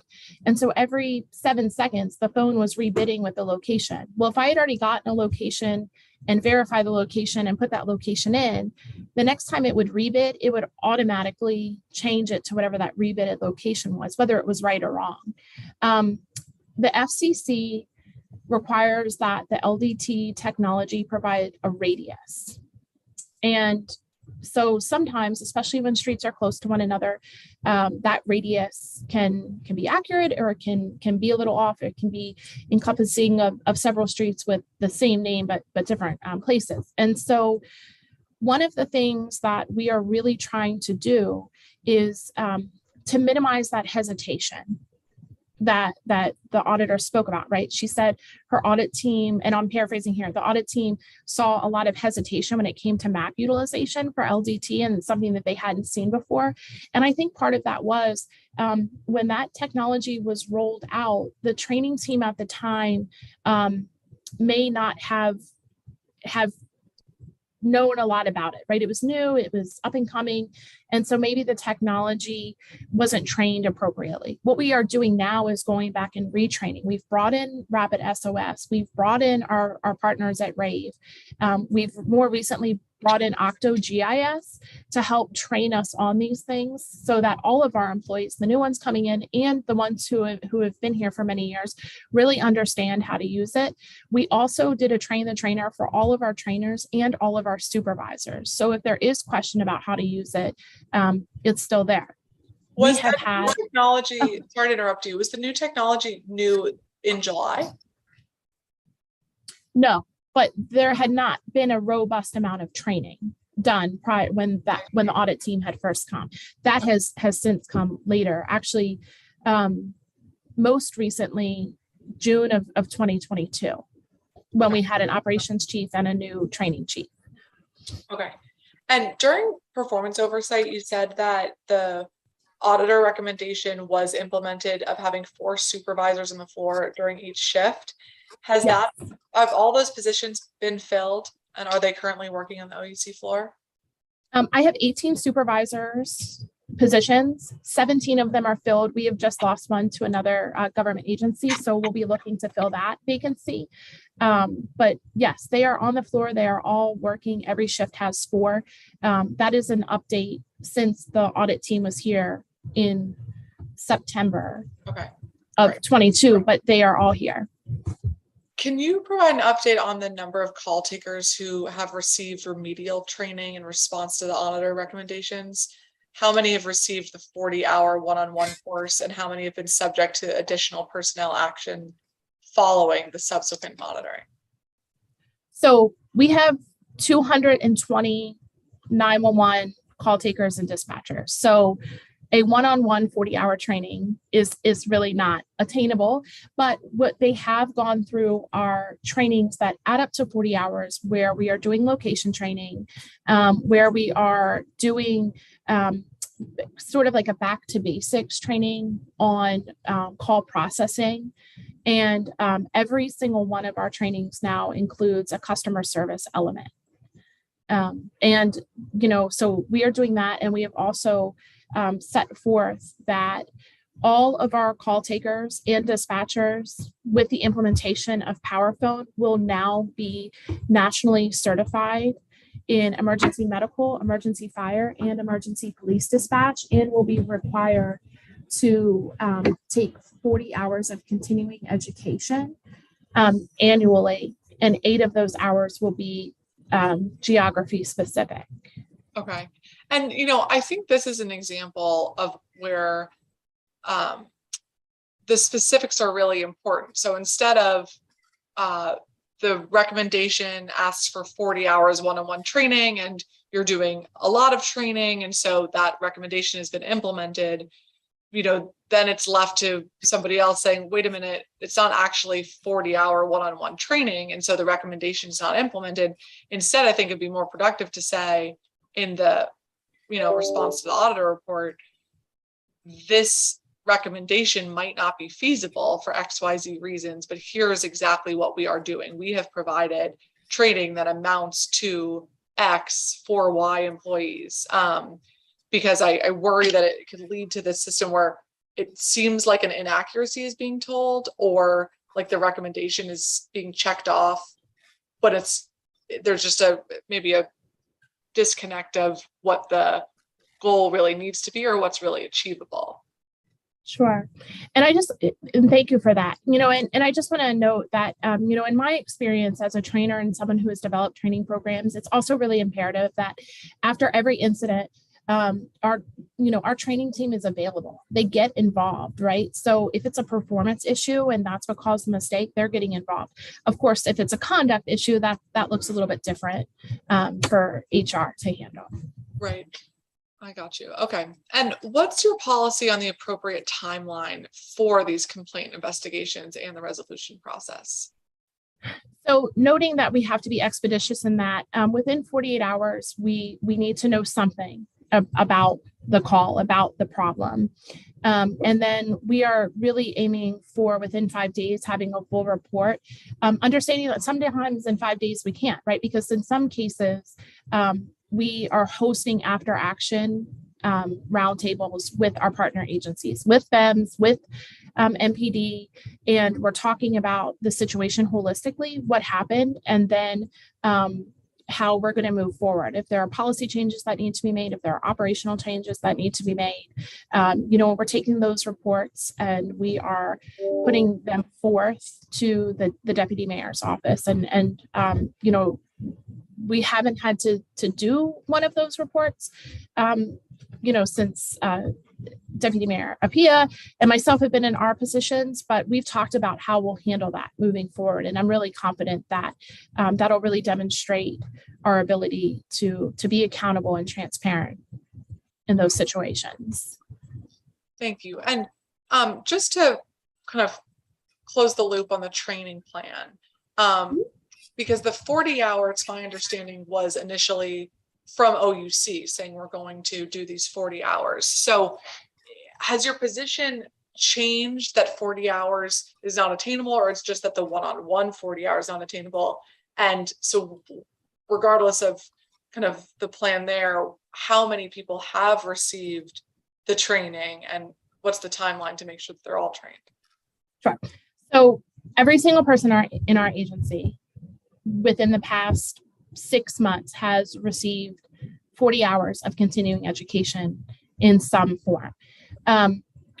When we bring in new programs, we will look, they'll have to be trained, they'll have to be certified, and then we'll start the continuing education piece, as I've mentioned. What I can say is this: in all of my experience and the thousands of people that I've trained across this nation, whether it be in person or virtually, group training typically works really, really well for this type of profession. Where one-on-one individualized training really becomes helpful is if it's an individualized performance issue. Because we don't ever want to embarrass somebody. We want to really target the things that they're struggling with. But when we have these bigger trainings that are more collaborative and teams, maybe I didn't remember that my map should be up here on top, but the person next to me is going to be like, hey, Heather, put your map up here, because we are really in a place where we have so much coming at us, right? We're looking at 4 different screens. We're dealing with repetitive, traumatic things all day. It's exhausting. And sometimes we forget things. So if we all took the same training and maybe today I forgot to pull up something, my neighbor is going to help out and say, hey, you don't forget to do that. And so that's where the collaborative training comes up.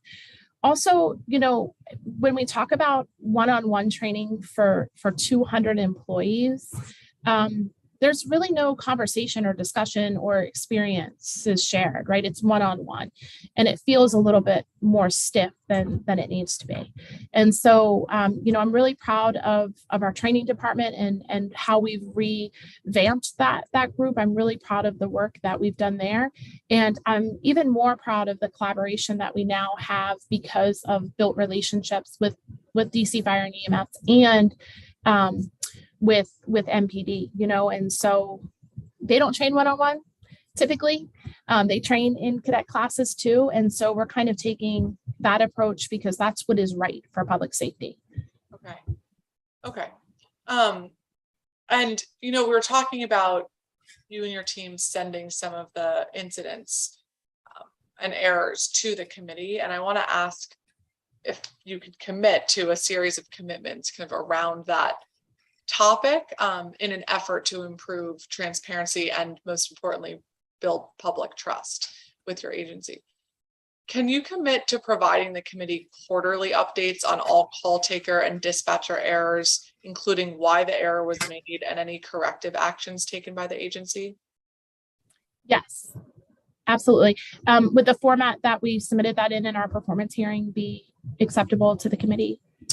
Well, I think part of the piece that was missing there is the analysis as to what happened and what we learned from it, and if there was any corrective action taken, whether that was additional training or ultimate other penalties associated with it. That would be helpful. Okay, absolutely. Absolutely, we can commit to that. Thank you so much. For each call in which an incident report is completed, can you commit to providing the public with a full call transcript with personal information redacted and a timeline of the call?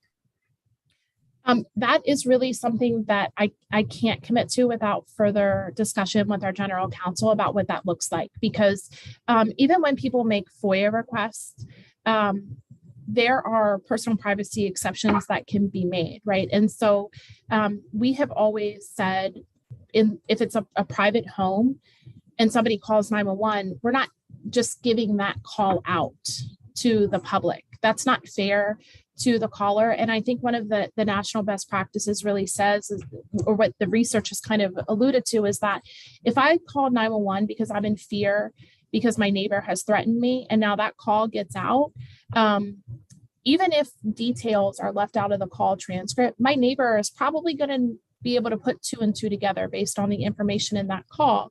And so now the next time my neighbor threatens me, are they also going to say, and you better not call 911? And so what we never want to do is keep people from trusting in what our agency is meant to do, and that is answer the call. And so it's something that I can commit to reviewing, but it's also something that I can't today on 315 say to you, we're going to 100% do this every time. I understand. And I look forward to talking with you more about that. It's my understanding that other jurisdictions do it in other environments, but I do hear you on the privacy concerns, and we want to make sure that our residents are kept safe. And that's the #1 priority. So thank you. Can you commit to providing quarterly updates to the committee on average and maximum speed to answer the dispatch data? Yes, we absolutely can. It's a KPI. It's been in KPI for as long as I've been here. And so, yes, we'll continue to provide that information. We also put that information on our website. Okay. And we'll continue to do that. Great.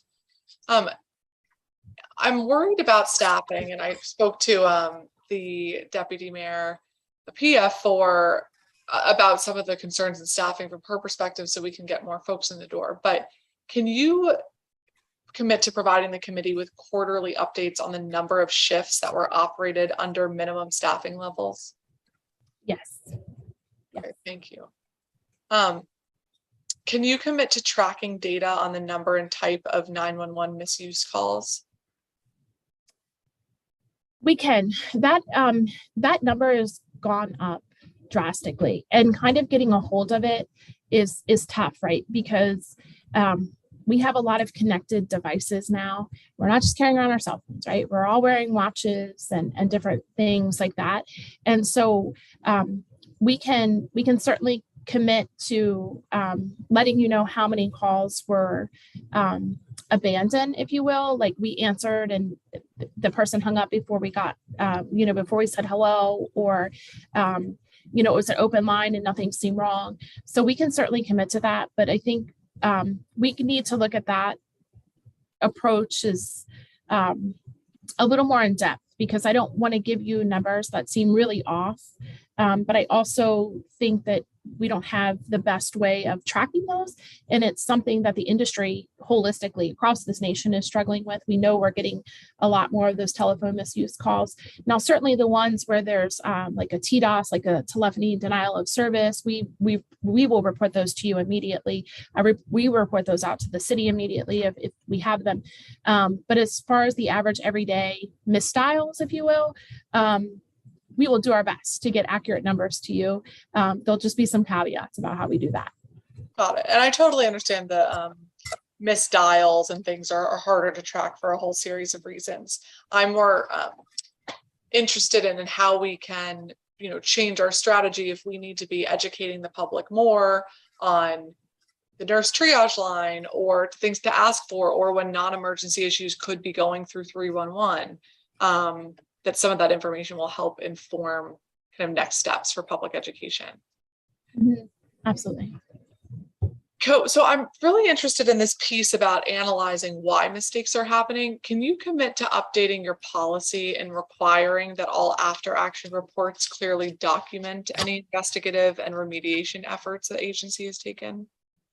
Yes. And one of the other things that I'm going to commit to is that when there are situations that that this need arises, that there are industry partners who will do a third-party review of calls. I think that would be really important because and I've talked about this before too, right? One of the things that we don't have here, because we are the city's only 911 center, is we don't have this group of people that we can kind of lean on to help us with things, right? So when I was in Maryland, if we had a high profile case or something that was really complex, we could kind of send that up and other people would help us review that call from a standpoint of not really being involved. And so I want us to be able to unequivocally say, this was reviewed by a third party and here were the findings, because I think that is really how we also regain the trust so that we're not always self-investigating, if that makes sense, because I know that there is struggle with that. I acknowledge that. Yeah, interesting. Okay. In terms of reporting errors, and want to continue to encourage you to do that transparently, and thank you again for your efforts to do so. There were 8 blown addresses in fiscal year 2020, 31 in FY 2021, 34 in FY 2022, and 36 in FY 23 to date, and we still have a long way to go. So to go from 8 blown addresses in FY 2020 to 36 so far this year, does that reflect an underreporting that was going on, or a dramatic increase in errors this year? So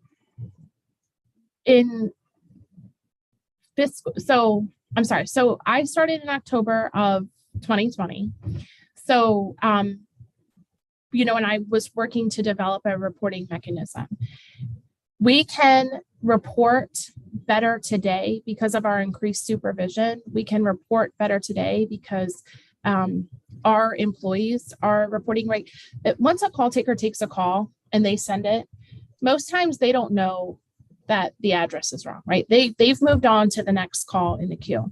So it really becomes incumbent to our dispatchers to notify the supervisors that there has been a missed call or there has been a missed address, not a missed call. No, we're not just dispatching things. I'm going to be very clear about that, right? That we have dispatched them to the wrong location.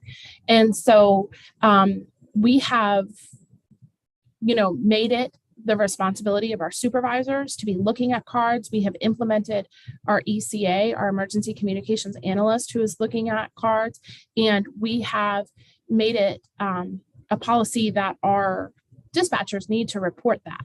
I think, there wasn't maybe always a way to report that they knew about. We're educating them on that now. If we can acknowledge that we've made a mistake, we can do something to fix it. If we don't know about the mistake, then we can't fix it. And then we don't achieve the things that we're after, the accountability, the trust, and the open communication. And so I think now we're all on the same team, right? Morale is really on an uptick around here, and I'm super proud of that. And so when morale is better and people know that maybe they're not going to get, fired for the first time that they chose the wrong quadrant of the city, that we're really going to help them. We're really going to pour into them so that they can do better the next time.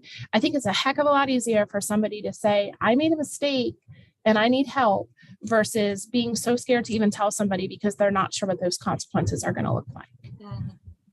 Thank you so much. No, I think that's really powerful, and want to add my thanks to all of the hardworking people who are working so hard every day at OUC and doing this really critical work.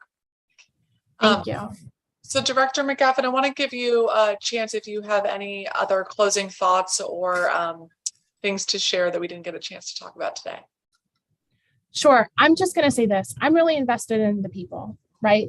The people, the nearly 400 people who came to work every single day during a pandemic. They didn't have a work from home option. They showed up. I'm so grateful and thankful for them. I understand that the job that they do is hard. It's exhausting. I've been there. We take bad calls. We carry those calls. I still think about some of the bad calls I take. And, that was 19 years ago. So I want to just say I'm really invested in the people here at OUC.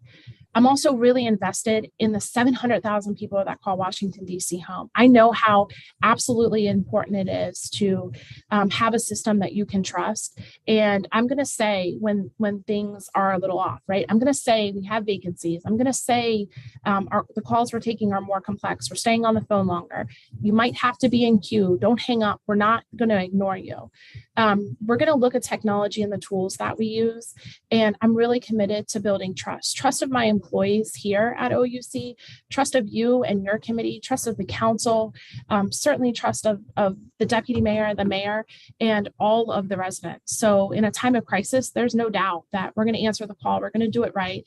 And in the off chance that we don't, we're going to acknowledge that and we're going to move on, because at the end of the day, I have a family, right? And we're moving to Washington, D.C. and I want a system that works for them, just like I want a system that works for every person in this city.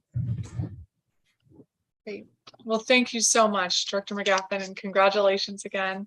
And really looking forward to working very closely with you and your team moving forward. So thank you. And thanks for your time today.